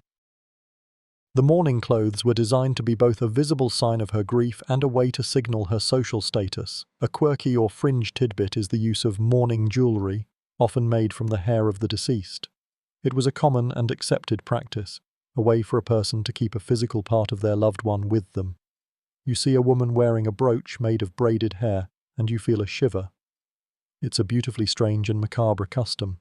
The funerals themselves were elaborate, with a procession of carriages, a hearse, and a large gathering of mourners. The more money you had, the more grand the affair. It was a way to show respect for the dead, but it was also a way to show off your wealth. You see a grand procession for a wealthy gentleman, his hearse a massive, ornate carriage, and you can't help but think about the funeral of a poor person you saw earlier, a simple wooden coffin carried by two men on foot. The class divide, you realize, extends all the way to the grave. The Victorians, with their high death rates from disease and a general lack of medical knowledge, had a complex relationship with death. They were both terrified of it and strangely fascinated by it. They would have their photographs taken with their dead loved ones, a practice known as post-mortem photography. It was a way to have a final memento of a person who had passed away, a grim but beautiful way to remember them. Historians still argue whether the Victorians' obsession with death was a result of a genuine, widespread grief or a form of social control, a way to keep people in line by constantly reminding them of their own mortality. It was likely a bit of both. The constant presence of death made people more aware of their own lives, and it also created a need for ritual and tradition, a way to bring order to a chaotic and frightening world. You leave the funeral parlor, feeling a profound sense of the strangeness of this world, a world where the business of death was as important as the business of life. You've seen the public side of death, but your journey now takes you inside a Victorian household, a place of order and strict hierarchy, a microcosm of the city itself. You stand in the doorway of a grand townhouse, its dark wood and heavy velvet curtains a testament to the family's wealth. But as you step inside, you realize this is not a place of relaxed comfort. It's a finely tuned machine, with every person having their own role to play. A mainstream historical fact you'll learn is that the Victorian household was a complex social structure, with a clear division between the family above stairs and the servants below stairs. The master and mistress of the house were at the top, followed by their children, and then a whole host of servants, from the butler and cook to the scullery maid and the boot boy. A quirky or fringe tidbit is the use of the servant's bell, a series of bells in the kitchen, each with a different ring that would tell the servants which room they were being called to. It was a silent language, a way for the master and mistress to summon their staff without having to shout. You can almost hear the faint tinkle of the bells in your mind's ear. The daily life of the household was a constant, intricate dance of duties and obligations. The day started early for the servants, who would have to get the fires lit, the water heated, and the breakfast prepared before the family even woke up. The family's day, by contrast, was a series of social calls, meals, and leisure activities. The lines between the two worlds were rarely, if ever, crossed. The servants lived and worked in their own separate world, and the family lived in theirs. The house itself was a symbol of the family's social status. The more servants they had, the more rooms they had, and the more elaborate their lifestyle, the more they were respected in society. The parlour, or the sitting room, was a place for entertaining guests, a space of formality and carefully arranged furniture. The kitchen, by contrast, was a place of work, a hot and bustling room filled with the clatter of pots and pans. You realize that the very architecture of the house was a physical manifestation of the class divide. Historians still argue whether the elaborate and often suffocating rules of the Victorian household were a way to maintain social order, or a simple consequence of a society that had grown so large and complex that it needed a new set of rules to govern its interactions. The answer, as is often the case, is probably a mix of both. The rules provided a sense of stability and order in a world that was changing at a dizzying pace. But they also created a system of immense social inequality. You walk through the house, feeling like an invisible guest, a person who is both a part of this world and an outsider looking in. You realize that you're not just a tourist in this era, you're a student of its culture, and the Victorian household is one of its most important lessons. You've had a glimpse of the household social structure, but now you're going to step into the world of the people who made it all run. You slip down a flight of narrow back stairs and enter the bustling, chaotic world of the servants. This is a world of constant motion, a world of invisible labour that keeps the grand machine of the household running smoothly. You see the scullery maid, her hands red from washing dishes, and the boot boy, his face streaked with polish. This is the secret world of the household, a world that is rarely seen by the family above stairs. A mainstream historical fact you'll learn is that domestic service was the largest single category of employment for women in the Victorian era. It was a life of long hours, low pay, and no privacy. A servant's life was not their own, it was dictated by the needs of their employer. A quirky or fringe tidbit is that servants were often given a specific livery, or uniform, to wear. It was a way to distinguish them from the family and to signal their role in the household. You might see a maid in a simple black dress with a white apron and cap, and you'll realize that her uniform is a physical manifestation of her station in life. The work was hard and relentless. The servants were responsible for everything from cooking and cleaning to mending clothes and lighting fires. There was no day off, no vacation, and no sick leave. A servant who got sick was often a liability, a mouth to feed who couldn't work. The work was often physically demanding, and the hours were long. You can see the exhaustion on their faces, the quiet resignation in their eyes. But you also see a sense of camaraderie, a kind of shared understanding that comes from working together in a difficult environment. The servants had their own social life, their own hierarchy, and their own rules. The butler or the housekeeper was at the top, followed by the cook, the parlour maids, and then the lower servants. They would have their meals together, share gossip, and commiserate about their employers. It was a community, a kind of parallel society that existed just a few feet away from the family they served. Historians still argue whether domestic service was a form of exploitation or a necessary and even desirable career path for a young woman from a poor family. It's a complex question. On the one hand, a life in service offered a young woman a roof over her head and a guaranteed meal, a form of security that was hard to come by otherwise. But on the other hand, it was a life of complete subservience, a life where you were constantly at the mercy of your employer's whims. You walk away from the servants' quarters, feeling a profound sense of the strangeness of this world, a world where one person's comfort was built on another person's labour. You've seen the world of the household, a place of rigid order and clear divisions, but now you're seeing a new social force taking shape. You walk through a burgeoning neighbourhood of tidy brick houses, their windows adorned with lace curtains and potted plants. You see men in sober suits and women in less ostentatious, but still well-made dresses. This isn't the world of the aristocracy, but it's not the world of the working poor either. This is the world of the burgeoning middle class. A mainstream historical fact you'll learn is that the rise of the middle class was one of the most significant social shifts of the Victorian era. It was a new class of people, made up of merchants, doctors, lawyers, engineers, and clerks, who were gaining wealth and influence from the industrial boom. They weren't born into privilege, but they were not living a life of destitution.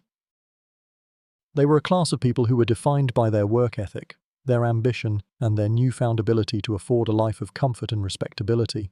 A quirky or fringe tidbit is that this new middle class was obsessed with respectability. They would go to great lengths to show that they were not like the working class, with their rowdy pubs and their lack of social graces. They would buy a piano for the parlour, fill their homes with books, and have formal dinner parties, all as a way to signal their social status. The middle class also created a new kind of family life. The home became a sanctuary, a place of peace and order in a chaotic and rapidly changing world. The wife, or the angel in the house, was expected to stay home and manage the household, while the husband went out into the world to earn a living. It was a clear and often rigid division of labour, but it was also a way for the family to protect itself from the chaos of the city. You see a family walking in a park, the father in a tall hat and the mother in a modest dress, and you realise that they are a physical embodiment of a new kind of social order. This new social class also had a profound effect on the culture of the era. They were the ones who were buying the books, going to the theatres, and visiting the museums. They were the engine of a new kind of consumer culture, a culture that was built on the idea that hard work and thrift could lead to a better life. Historians still argue whether the rise of the middle class was a force for good or evil. Did it create a more stable and prosperous society, or did it just create a new kind of social inequality, a new set of rules and hierarchies that were just as rigid as the old ones? The answer, as is often the case, is probably a mix of both. And the middle class was a source of great stability and progress, but it was also a source of great social snobbery and a kind of suffocating conformity. You walk through this neighbourhood, and you feel a sense of both hope and a kind of claustrophobia. You've seen the rise of the middle class, and now you're seeing how they educated their children. You walk past a school, a stern, red brick building with tall, narrow windows. You can hear the sounds of children's voices, but they are not the happy, playful shouts you're used to. They are a disciplined, low-grade hum, a sign of a very different kind of education. This is Victorian schooling, a serious and often brutal affair. A mainstream historical fact you'll learn is that education in the Victorian era was a stark reflection of social class. The children of the wealthy were often educated at home by a governess or a tutor, while the middle class would send their children to private or grammar schools. The poor, if they were lucky, would attend a dame school, a small, often informal school run by a woman in her own home. A quirky or fringe tidbit is that the dame schools were often taught by women who were illiterate themselves. and the lessons often consisted of rote memorization of simple poems or religious texts. The children were learning to recite, not to read. The curriculum was often a narrow one, for the wealthy and the middle class. It was a mix of classical subjects like Latin and Greek, along with mathematics and history. For the poor, it was a more practical education, with a focus on literacy and arithmetic, the bare minimum needed for a life of honest labour. You see a young boy in a public school, his face tense as he recites a Latin phrase, and you realise that he is being groomed for a life of power and influence. You also see a young girl in a small dame school, her eyes wide as she listens to a story she doesn't understand, and you realise that her education is meant to prepare her for a life of subservience. The teaching methods were often harsh.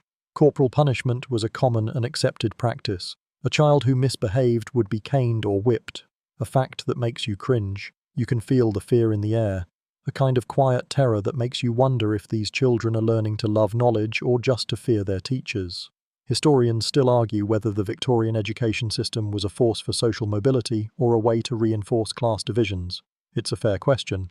On the one hand, a good education could lift a person out of poverty. But on the other hand, the system was designed to keep the rich in power and the poor in their place. The opportunities were never equal, and the path to a better life was a steep and difficult one. You walk on, but the sound of that disciplined hum stays with you. You realise that you're not just a tourist in this era, you're a student of its culture, and the Victorian school is one of its most important lessons. You've seen the school, and now you're about to see the grander picture, the age of empire. You walk to a bustling London port, the air thick with the smell of tar and salt. You see massive sailing ships, their sails furled, their decks a hive of activity. They are loading and unloading goods from all over the world, silks from China, spices from India, tea from Ceylon. This isn't just a city, it's the heart of a global network, and its lifeblood is trade and conquest. A mainstream historical fact you'll learn is that by the late Victorian era, the British Empire was at its height, controlling a quarter of the world's land and a fifth of its population. The phrase, "the sun never sets on the British Empire," was not a boast. It was a simple statement of fact. A quirky or fringe tidbit is the concept of curiosities. Objects brought back from the far reaches of the empire and displayed in private homes and public museums. You might see a stuffed crocodile from Egypt or a shrunken head from the Amazon, a grim but fascinating reminder of the world's most powerful empire. These objects were a way for the British to feel connected to their vast, global reach, and a way to signal their own social status. The empire had a profound effect on daily life in London. The food you ate, the clothes you wore, and the products you bought were all a result of a global system of trade and exploitation. Tea, for example, was a staple of the working class, but it was grown in plantations in India and Ceylon, often by labourers working in terrible conditions. The wealth that flowed into London from the empire was a major reason for the city's rapid growth and its incredible prosperity. But the empire was also a source of great anxiety. There were constant wars, rebellions, and political crises. The newspapers were filled with stories of brave soldiers fighting in far-off lands. And you might see a family in mourning, their son having died in some forgotten skirmish in a distant colony. The empire was a source of great pride, but it was also a source of great sorrow. Historians still argue whether the British Empire was a force for civilization or a brutal system of exploitation. It's a complex and difficult question, and the answer is probably a mix of both. The British brought with them a system of law and government, but they also brought with them a system of economic and racial subjugation. The empire was a source of great wealth and power, but it came at an immense human cost. You walk on, but the sight of those ships and the thought of the world they represent stays with you. You realise that you're not just surviving a city, you're surviving a global system. And the city is its heart. You've seen the ships, and now you're about to see the speed of the empire. You find yourself in a bustling telegraph office, a place filled with the rhythmic clicking and humming of machines. It's a sound that is both strange and familiar. The sound of information being transmitted across vast distances at a speed that was once unimaginable. This is the telegraph, the Victorian internet, and it's changing the way the world communicates. A mainstream historical fact you'll learn is that the first commercial telegraph line in Britain was established in 1837, but the real revolution came with the laying of the first successful transatlantic cable in 1866. This was a monumental achievement, a feat of engineering that connected London to New York and allowed messages to be sent in a matter of minutes, rather than weeks by ship. A quirky or fringe tidbit is that the telegraph operators had to learn to translate the rhythmic clicks of the Morse code into words and vice versa. It was a skill that took years to master, and the operators were seen as a kind of new priesthood, the keepers of a new and mysterious knowledge. You can see a young man, his face a mask of concentration, as he taps out a message, his fingers moving with a kind of quiet, practiced grace. The telegraph had a profound effect on every aspect of life. It changed the way business was done, allowing merchants to get information about prices and markets in a matter of minutes. It changed the way wars were fought, allowing commanders to communicate with their troops in real time, and it changed the way people lived, allowing families to send and receive news from loved ones in far-off colonies. You realize that a message that once took months to arrive can now be delivered in a single day. But the telegraph was also a source of anxiety. It was a new technology that was both powerful and mysterious. People worried about the security of their messages, about the possibility of a mistake, and about the sheer speed of a world that was suddenly moving so much faster. It was a new kind of modern stress, the stress of a world that was always connected, always on. Historians still argue whether the telegraph was a force for globalization and progress, or a new tool for imperial control. It's a fair question.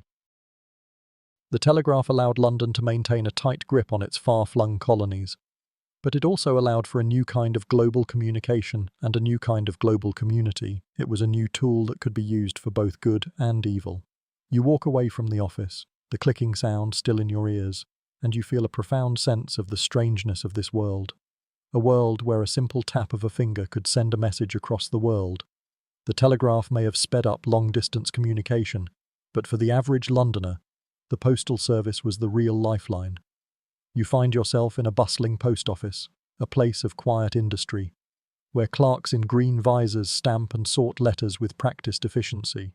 This is a world where a letter is more than just a piece of paper. It's a connection, a way to stay in touch with family and friends who might be a world away. A mainstream historical fact you'll learn is that the Victorian era saw a massive expansion and reform of the postal service. The introduction of the penny post in 1840, a uniform rate of 1 penny to send a letter anywhere in the United Kingdom, made the service affordable for everyone. This was a revolutionary idea, and it led to a massive increase in the number of letters being sent. A quirky or fringe tidbit is that you could send a letter without an address. The post office would have to figure out where the person lived based on a description, like the butcher with the red beard in the pub on Fleet Street. It was a system that was both charmingly inefficient and a testament to the post office's dedication to its customers. The post office was a hub of activity. You see people of all classes sending and receiving letters. A young woman might be sending a letter to her family back in the countryside, a soldier might be sending a letter to his sweetheart, and a businessman might be sending a letter to a client in another city. The post office was a physical manifestation of a society that was becoming more and more connected, a society that was beginning to feel a bit smaller.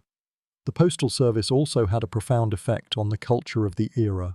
It led to a boom in stationery and writing implements. People were writing more than ever before, and the letter became a form of art, a way to express one's thoughts and feelings in a way that was both personal and public. You can almost feel the weight of a letter, the hopes and fears that it carries, as a postman sorts them into his bag. Historians still argue whether the penny post was a result of a genuine humanitarian concern for the poor or a simple economic reality that the more letters you sent, the more money the post office would make. It was likely a bit of both. The penny post was a brilliant business idea, but it also had the profound effect of connecting a nation, of making a person feel a little less alone in a vast and often impersonal world. You walk away from the post office, feeling a bit more connected to this world, a world where a small piece of paper could travel for miles and miles, carrying a message of love or hope or despair. The postal service may have connected people, but a new technology was connecting places in a way that was both thrilling and terrifying. You find yourself at a massive train station, the air filled with the hiss of steam and the sound of 1,000 rushing feet. The iron skeleton of the station looms over you, a testament to a new kind of power. This is the era of the great train robberies, a new kind of crime for a new kind of age. A mainstream historical fact you'll learn is that the expansion of the railways across Britain was an incredibly rapid and transformative process. It created a new kind of criminal, one who was able to strike at a location and then make a quick escape on the very technology that was meant to be their victim. A quirky or fringe tidbit is that the most famous of these robberies was not of money, but of a specific kind of railway cargo, cheese. The Great Cheese Robbery of 1883, in which a gang stole 200 pounds of cheese from a moving train, was a bizarre and surprisingly lucrative crime. You can't help but smile at the absurdity of it. A gang of men risking their lives for a bit of cheddar. The train was a symbol of progress and modernity, but it was also a symbol of a new kind of vulnerability. The trains were carrying not just people, but also vast amounts of money, valuables, and goods. They were a tempting target for a criminal who was smart enough to figure out how to exploit this new technology. You see a man with a large trunk being loaded onto a train, and you feel a pang of worry for him. He is trusting a new and unproven system with his most valuable possessions. The police were often a step behind. They were used to dealing with crimes that were committed on foot or with a horse. A train robbery was a whole new kind of crime, one that required a new kind of thinking. The criminals were able to use the very speed of the train to their advantage, leaving the police to flounder in their wake. It was a cat-and-mouse game, a contest between a new kind of criminal and an old kind of law enforcement. Historians still argue whether the train robberies were a romanticized form of rebellion against a new, impersonal age, or just a simple, pragmatic way for a criminal to make a living. It's a complex question. The criminals were often portrayed in the press as a kind of folk hero, a modern-day Robin Hood who was striking back against the wealthy and the powerful. But for the victims, it was just a simple, terrifying act of violence. You stand there on the platform, and you feel a profound sense of the strangeness of this world, a world where the very thing that was meant to bring people together was also being used to tear them apart. The trains were a new kind of technology, but you're now seeing a new kind of art form, one that is just as revolutionary. You find yourself in a photographer's studio, a dark, quiet room with a strange, box-like camera on a tripod. The air smells of chemicals, and the photographer, a serious-looking man with a large, black cloth draped over his head, is telling a client to hold perfectly still. This is the art of Victorian photography, a slow, painstaking process that is changing the way people see themselves and the world. A mainstream historical fact you'll learn is that early photography, particularly the daguerreotype and the ambrotype, produced a single, unique image on a metal or glass plate. The process was incredibly difficult and required a long exposure time, which meant that a person had to sit perfectly still for several minutes to get a clear image. A quirky or fringe tidbit is that photographers would often use a metal stand with a neck clamp to help people stay still during the long exposure times. You see one in the corner of the studio, and you can't help but wince at the thought of being forced to hold a pose for that long. The photographs themselves were a strange and beautiful thing. They were a bit faded, a bit sepia-toned, and they had a kind of quiet, haunting quality to them. They were not just a record of a person's face, they were a record of a moment in time, a moment that was forever frozen on a glass plate. You see a family portrait, the children with their serious, unsmiling faces, and you realize that a smile was a luxury they couldn't afford. It was a physical impossibility. A smile, after all, is a series of small movements, and a small movement would ruin the picture. The photography of this era was a new kind of social signal. A person who could afford to have their portrait taken was a person of means, a person who was able to afford a new and expensive technology. It was a way to create a permanent record of one's life, a way to leave a legacy that was not just in a memory or a story, but in a physical object. Historians still argue whether the Victorians' serious expressions in their photographs were a result of a long exposure time or a reflection of the era's stiff, formal social customs. It's a fair question. The truth, as is often the case, is probably a mix of both. The long exposure time required a certain kind of stillness, but the social customs of the era also dictated that a person should appear serious and dignified in a portrait. You walk away from the studio, feeling a profound sense of the strangeness of this world, a world where the very act of having your picture taken was a kind of performance. You've seen the serious faces in the photographs, but you're now about to see a much darker side of the Victorian era. You find yourself standing outside a massive, foreboding building on the outskirts of London. The walls are high, the windows are barred, and the whole place has a kind of cold, institutional feeling to it. This is a lunatic asylum, a place where the mentally ill were sent to be cared for. but a place where care was often a cruel and inhumane thing. A mainstream historical fact you'll learn is that in the early to mid-Victorian era, the treatment of the mentally ill was often barbaric. People who were considered insane were often locked away in asylums, where they were subjected to a range of cruel and unusual treatments, from cold water baths to confinement in straitjackets. A quirky or fringe tidbit is that people would actually pay a penny to go to a lunatic asylum, like the famous Bedlam, to gawk at the inmates. It was a popular and horrifying form of entertainment, a grim reminder of the public's morbid fascination with the suffering of others. The asylums themselves were often overcrowded, understaffed, and unsanitary. The patients were treated more like animals than human beings, and they were often subjected to a kind of psychological and physical torture that was meant to cure them. You hear the faint screams coming from inside the walls, and you feel a profound sense of the terror and despair that must have been a daily reality for the inmates. The doctors who worked in these asylums were often well-intentioned, but they were working with a limited understanding of mental illness. They believed that insanity was a result of a physical imbalance or a moral failing, and their treatments were often a desperate and misguided attempt to fix a problem they didn't understand. Historians still argue whether the Victorian asylum system was a force for good or evil. On the one hand, the asylums did provide a place for the mentally ill to be cared for, a kind of refuge from a society that didn't know what to do with them. But on the other hand, the asylums were also a place of immense cruelty and abuse, a place where a person's dignity was stripped away. It was a system that was a reflection of a society that was both compassionate and cruel. A society that was trying to understand a problem that was still a complete mystery to them. You walk away from the asylum, feeling a deep sense of sadness and a kind of cultural whiplash. The same society that was celebrating progress and human achievement was also capable of this. You've seen the grim reality of the asylum. But now you're about to see a different kind of movement, one that is a direct response to the social problems you've witnessed. You walk past a public hall where a group of people are gathered, their faces earnest and determined. You can hear a woman speaking with a passionate voice about the evils of alcohol. This is a meeting of the temperance movement, a powerful social force that is trying to change the drinking habits of the nation. A mainstream historical fact you'll learn is that the temperance movement was a widespread social campaign that advocated for the moderation or complete abstinence from alcohol. It was a response to the social problems caused by rampant alcoholism, from poverty and crime to domestic violence and neglect. A quirky or fringe tidbit is that the movement's members would often take a teetotal pledge, promising to abstain from all alcoholic beverages. The word teetotal is believed to have originated from a man who used a stutter to emphasize the T in total, a fact that you find a bit endearing in its earnestness. The movement was a mix of moral and pragmatic arguments. The moralists believed that drinking was a sin, a moral failing that was a sign of a person's lack of character.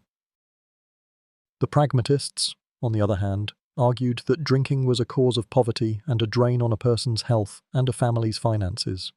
You see a man in a worn suit, his face a mask of quiet determination. As he signs a pledge card, he's not doing it for a moral high ground, he's doing it for his family, a way to break free from a cycle of poverty and despair. The movement had a profound effect on the culture of the era. It led to the creation of temperance societies, which provided a social outlet for people who wanted to live a sober life. They would have meetings, dances, and social gatherings that were completely alcohol-free. It was a kind of parallel society, a world where a person could find a community that was not built around a pub. Historians still argue whether the temperance movement was a force for good or a kind of oppressive moralizing that was aimed at controlling the working class. It's a fair question. The movement was often led by the middle and upper classes, and it often had a condescending attitude towards the poor. But on the other hand, it did help a lot of people who were struggling with alcoholism. It was a complex and often contradictory movement, a reflection of a society that was trying to find a new way to live. You walk away from the meeting, feeling a sense of both hope and a kind of cultural discomfort. You've seen the temperance movement, a moral fight, but now you're seeing a new kind of social battle, one for political power.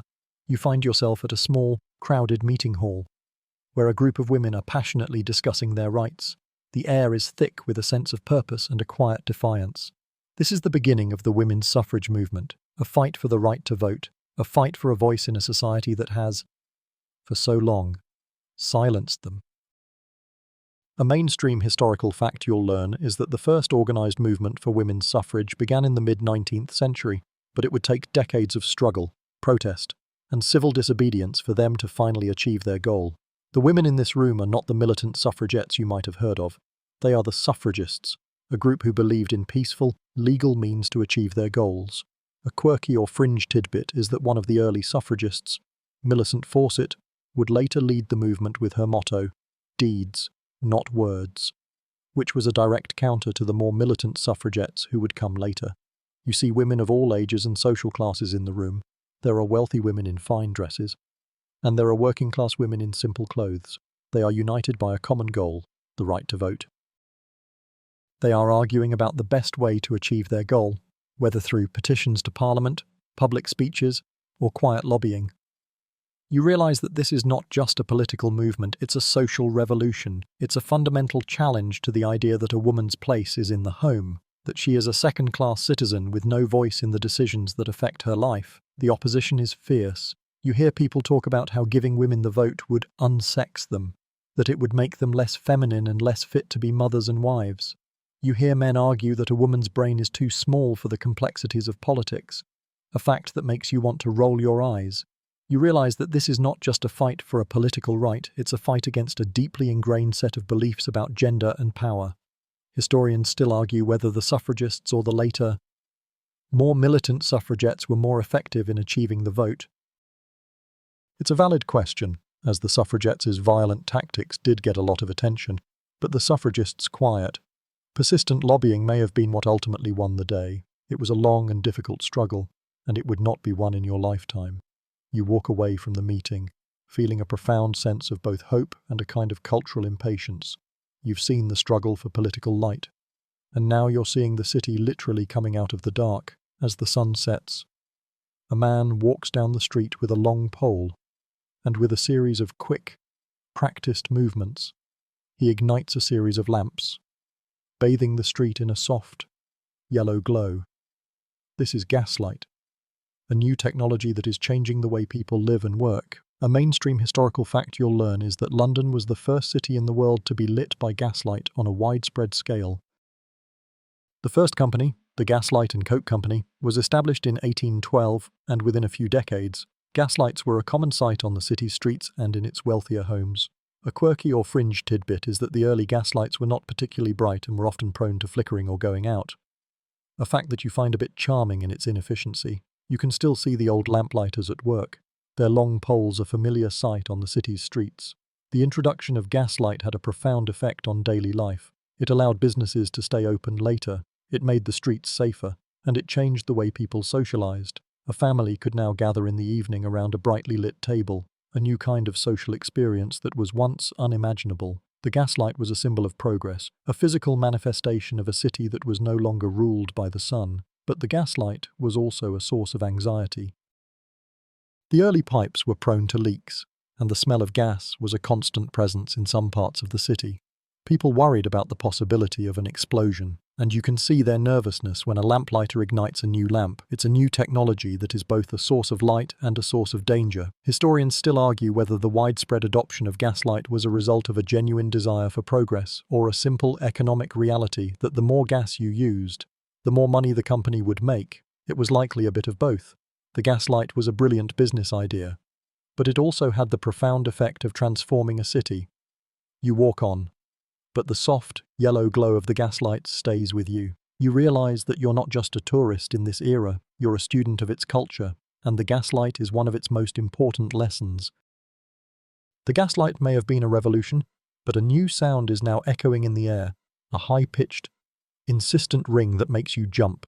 You walk into a building and see a strange, wooden box with a small crank on the side and a mouthpiece. This is the telephone, and it's about to change the way people communicate forever. A mainstream historical fact you'll learn is that the first commercial telephone exchange in London was established in 1879. It was a new and expensive technology that was initially used by wealthy businessmen and a few forward-thinking households. A quirky or fringe tidbit is that the early telephones were a bit difficult to use. You had to shout into the mouthpiece and then listen through a small earpiece, and the sound quality was often terrible. People would often have to yell to be heard, a fact that makes you smile. The telephone was a new kind of social tool, a way for people to talk to each other without having to send a letter or a telegram. It was a way for a business to communicate with its clients in real time. And it was a way for a family to stay in touch with their loved ones. It was a new kind of immediacy, a new way to be a part of the world. But the telephone was also a source of anxiety. People were not used to the idea of a voice coming out of a box, and they worried about the possibility of a wiretap or a person listening in on their conversations. It was a new technology that was both a source of convenience and a source of fear. It was a new kind of stress. The stress of a world that was suddenly a lot smaller.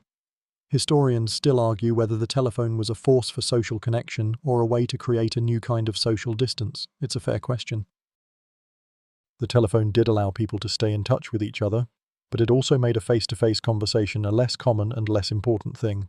It was a new tool that could be used for both good and evil.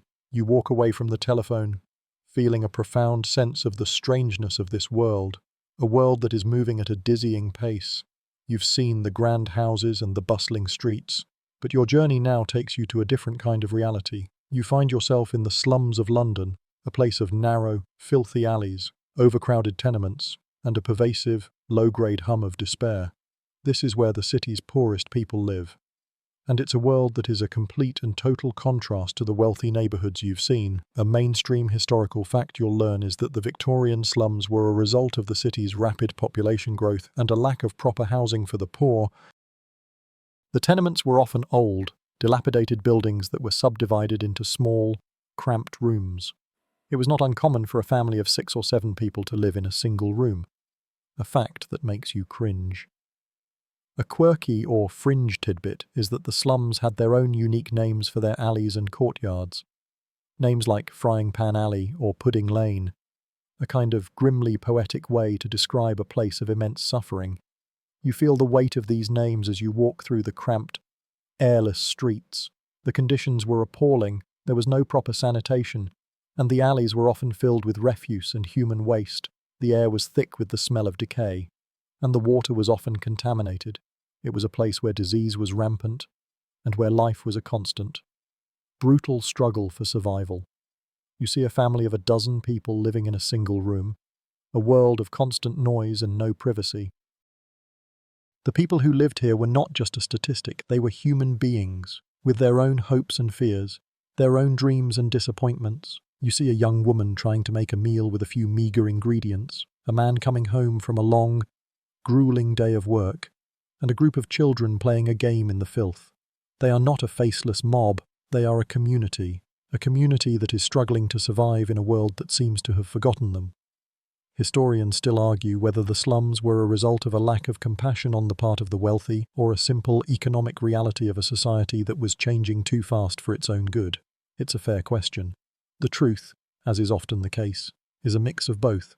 The wealthy did often ignore the plight of the poor, but the problem was so vast that it would have been difficult for any single person to solve it.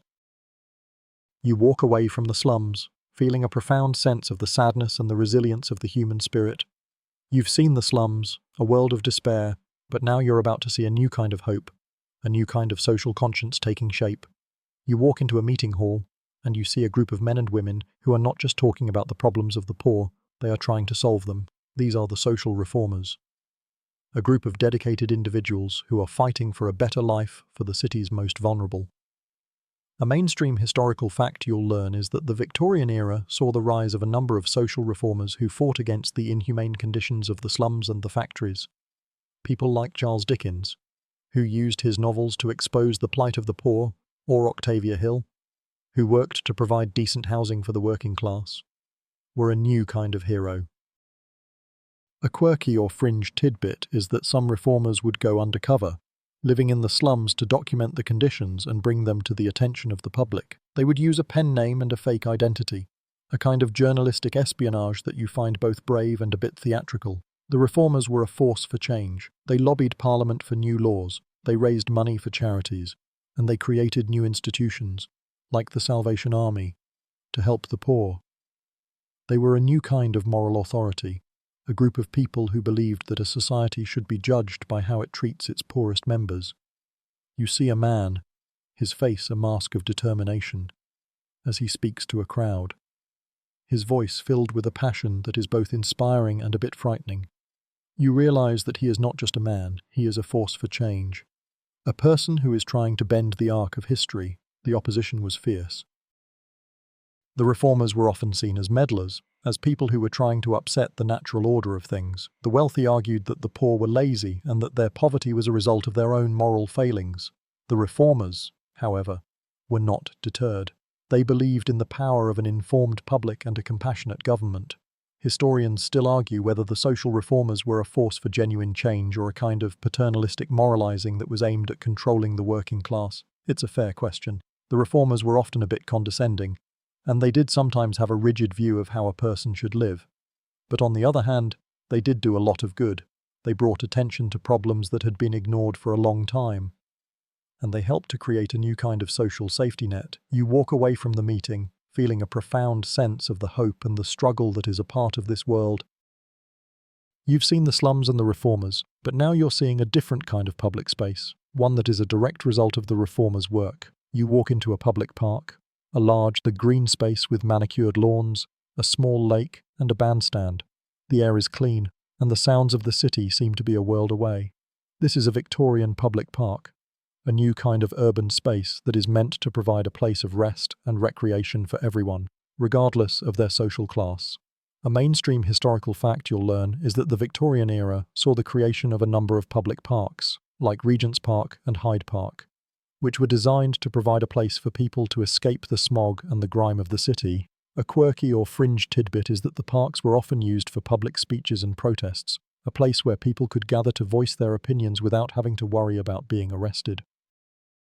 You see a small group of people gathered around a speaker, and you realize that the park is not just a place for recreation, it's a place for democracy. The parks were a force for social equality. They were a place where the wealthy and the poor could mingle. A place where a child from a slum could play on the same lawn as a child from a grand townhouse. They were a new kind of public space, a space that was meant to be shared by everyone. You see a family having a picnic on a blanket, and you realize that they are a physical embodiment of a new kind of social harmony. But the parks were also a source of anxiety. The wealthy were worried about the possibility of the poor polluting the parks with their unrefined behavior. And there were often strict rules about what a person could and could not do.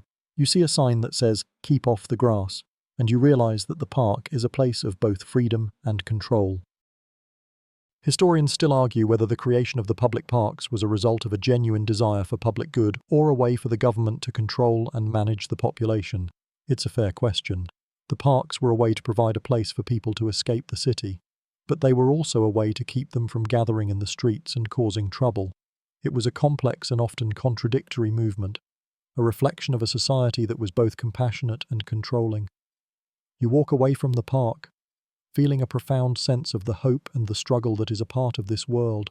You've seen the public parks, and now you're about to see a new kind of human ingenuity. You walk into a laboratory, a place filled with strange, bubbling beakers and the smell of chemicals. This is the world of Victorian science. A world of radical new ideas and strange, new inventions. You're seeing the minds that are changing the way the world works. A mainstream historical fact you'll learn is that the Victorian era was a time of immense scientific discovery. People like Charles Darwin, with his revolutionary theory of evolution, and Michael Faraday, with his work on electromagnetism, were a new kind of hero, a kind of modern-day wizard who was able to understand and manipulate the natural world. A quirky or fringe tidbit is that some inventors were so obsessed with their work that they would create bizarre and completely useless gadgets. You see a man who has invented a self-stirring teacup, and you can't help but smile at the absurdity of it. The science of this era was a mix of grand theories and practical, everyday inventions. The same minds that were trying to understand the origin of species were also trying to invent a better mousetrap. It was a world where a person could be a philosopher one day and an engineer the next. It was a world of endless possibilities, a world where anything was possible if you had the right mind and the right tools. But the science was also a source of anxiety. The new ideas, like Darwin's theory of evolution, were a direct challenge to the long-held religious beliefs of the era. People worried that science was a kind of new religion, a new kind of authority that was trying to overthrow the old ones. The inventions, meanwhile, were a source of worry, too. People worried about the possibility of a machine replacing them, a kind of technological unemployment that was a new and terrifying thing. Historians still argue whether the Victorian era was a time of pure scientific progress or a kind of moral reckoning, a time when humanity had to come to terms with its newfound power. It's a fair question. The science of this era did a lot of good, but it also raised a lot of difficult questions. It was a world that was both a source of hope and a source of fear. You walk away from the lab, feeling a profound sense of the power and the peril that is a part of this world. You've seen the science, but now you're seeing a new kind of entertainment, one that is a mix of music, comedy, and a certain kind of rowdy good fun. You find yourself in a music hall, a large, smoky room with a stage at one end and a crowd of people packed into tables and chairs. The air is thick with the smell of beer and tobacco, and the sound is a cacophony of chatter, laughter, and the faint strains of a piano. This is the world of the music hall, a popular form of entertainment for the working class.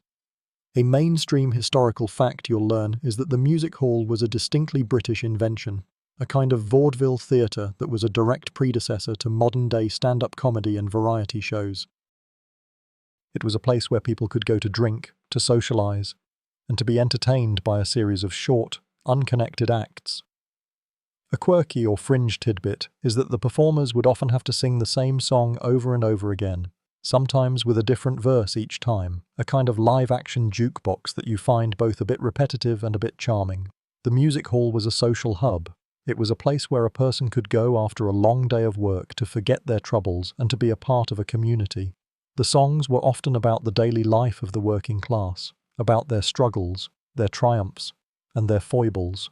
They were a kind of cultural mirror, a way for people to see themselves and their lives reflected on the stage. But the music hall was also a source of anxiety for the establishment. They were worried about the rowdy behaviour, the drinking, and the often bawdy humour. The music halls were seen as a corrupting influence, a place where the working class could get into trouble and forget their place. The reformers would often campaign against them, arguing that they were a sign of moral decay. Historians still argue whether the music hall was a force for social cohesion or a kind of oppressive entertainment that kept the working class in their place. It's a fair question. The music hall did provide a place for people to come together, but it was also a place where the performers were often a caricature of the very people they were entertaining. It was a complex and often contradictory world. You walk away from the music hall, the sound of the laughter and the music still in your ears, and you feel a profound sense of the joy and the pain that is a part of this world. The music hall was a stationary form of fun, but now you're seeing a new kind of freedom, one that is built on two wheels. You walk down a street and you see a young woman, her dress a bit shorter than a normal Victorian dress, her face flushed with a look of pure joy. She is on a bicycle, a new invention that is changing the way people move and live. A mainstream historical fact you'll learn is that the bicycle, particularly the safety bicycle with two wheels of equal size, became incredibly popular in the late Victorian era. It was a new kind of transportation that was both affordable and fast, and it gave people a new kind of freedom. A quirky or fringe tidbit is that the bicycle was seen as a radical new tool for women's liberation. It allowed a woman to get around on her own, without the need for a chaperone or a carriage. It was a physical and social rebellion. A way for a woman to be independent. You can almost feel the wind in your face as you watch her ride, a symbol of a new kind of a freedom that is just beginning to take shape. The bicycle had a profound effect on every aspect of life. It changed the way people courted, allowing a young man and woman to go on a date without the constant presence of a chaperone. It changed the way people exercised, a new kind of sport that was both fun and a way to stay healthy, and it changed the way people lived. A new way to get to work or to a friend's house without having to rely on a horse-drawn carriage or a train. But the bicycle was also a source of anxiety. The establishment worried about the unladylike behaviour of a woman on a bicycle, and they argued that it was a corrupting influence. You can almost hear the moralists clucking their tongues in disapproval. Historians still argue whether the bicycle was a force for genuine social change or a simple novelty that just happened to catch on. It's a fair question. The bicycle was a new tool that could be used for both good and evil. It did allow women a new kind of freedom, but it was also a source of a new kind of social snobbery. You walk away from the sight of the woman on her bicycle, feeling a profound sense of the hope and the struggle that is a part of this world. The bicycle gave people a new way to get around, but now you're seeing a new way to get what they wanted. You find yourself in a massive, ornate building with a grand staircase and a series of magnificent, cavernous rooms. This is the world of the department store, a new kind of shopping experience that is changing the way people consume. A mainstream historical fact you'll learn is that the department store was a distinctly Victorian invention. It was a new kind of retail, a place where a person could go to buy everything from a dress to a set of furniture in a single, convenient location. A quirky or fringe tidbit is that the department stores would use a series of pneumatic tubes to send cash from a customer to a cashier in the basement. It was a bizarre and futuristic technology that you find both a bit strange and a bit ingenious. The department store was more than just a place to buy things. It was a form of entertainment. People would go to the store just to browse, to look at the beautiful displays, and to be a part of a new kind of consumer culture. It was a place of luxury and elegance, a place where a person could escape the grime and the poverty of the streets and live in a world of beauty and comfort, at least for a little while. You see a woman, her face a mask of quiet awe, as she looks at a dress in a display. And you realize that the store is more than just a place to shop, it's a place to dream. The department store was also a source of anxiety. The small, independent shopkeepers were worried that they would be put out of business by these massive new retailers. The moralists worried about the possibility of shopaholicism, a new kind of moral failing that was a direct result of a new kind of consumer culture. Historians still argue whether the department store was a force for social equality or a new kind of social snobbery. It's a fair question. The department store did make it a bit easier for a person to buy things, but it also created a new kind of social divide, a new kind of hierarchy that was based on what you could afford to buy. You walk away from the department store, feeling a profound sense of the power and the peril that is a part of this world. You've survived the smog, the cholera, and the dark underbelly of the city. You've witnessed the rise of a new class, a new form of communication, and a new kind of power. And now, your Victorian journey is coming to a close. You find yourself on a quiet street. The gaslights flickering softly in the evening air, the sounds of the city are still there, the distant rumble of a train, the faint cry of a street hawker, but they seem to have lost their power over you. You are no longer an outsider, you are a person who has lived and survived in this world. A mainstream historical fact you'll learn is that the Victorian era, for all its grit and grime, was a time of immense progress. The average person's life was longer, they were more educated, and they had access to a new kind of comfort and convenience that was unimaginable just a few decades earlier. A quirky or fringe tidbit is that the era's end was a cultural shift, not just a calendar date. The very concept of Victorian as an idea had to be left behind. A fact that makes you realize that the eras we define are often just as much a product of our own imagination as they are a product of history. You look back on your journey, and you realize that you've learned a few things. You've learned that a city is more than just a collection of buildings. It's a living, breathing thing, a place of both immense cruelty and immense kindness. You've learned that a person's survival is not just a matter of luck, it's a matter of intelligence, of resilience, and of a certain kind of stubborn determination, and you've learned that history is not a static thing, it's a constant, ongoing conversation, a series of struggles and triumphs that are still being written. Historians still argue whether the Victorian age was a time of progress or a time of regression, whether it was a time of hope or a time of despair. The answer, of course, is both. It was a time of everything. As you stand there, in the quiet of the evening, you feel a profound sense of the weight of this world, a world that is so far removed from your own, but a world that is also a part of you.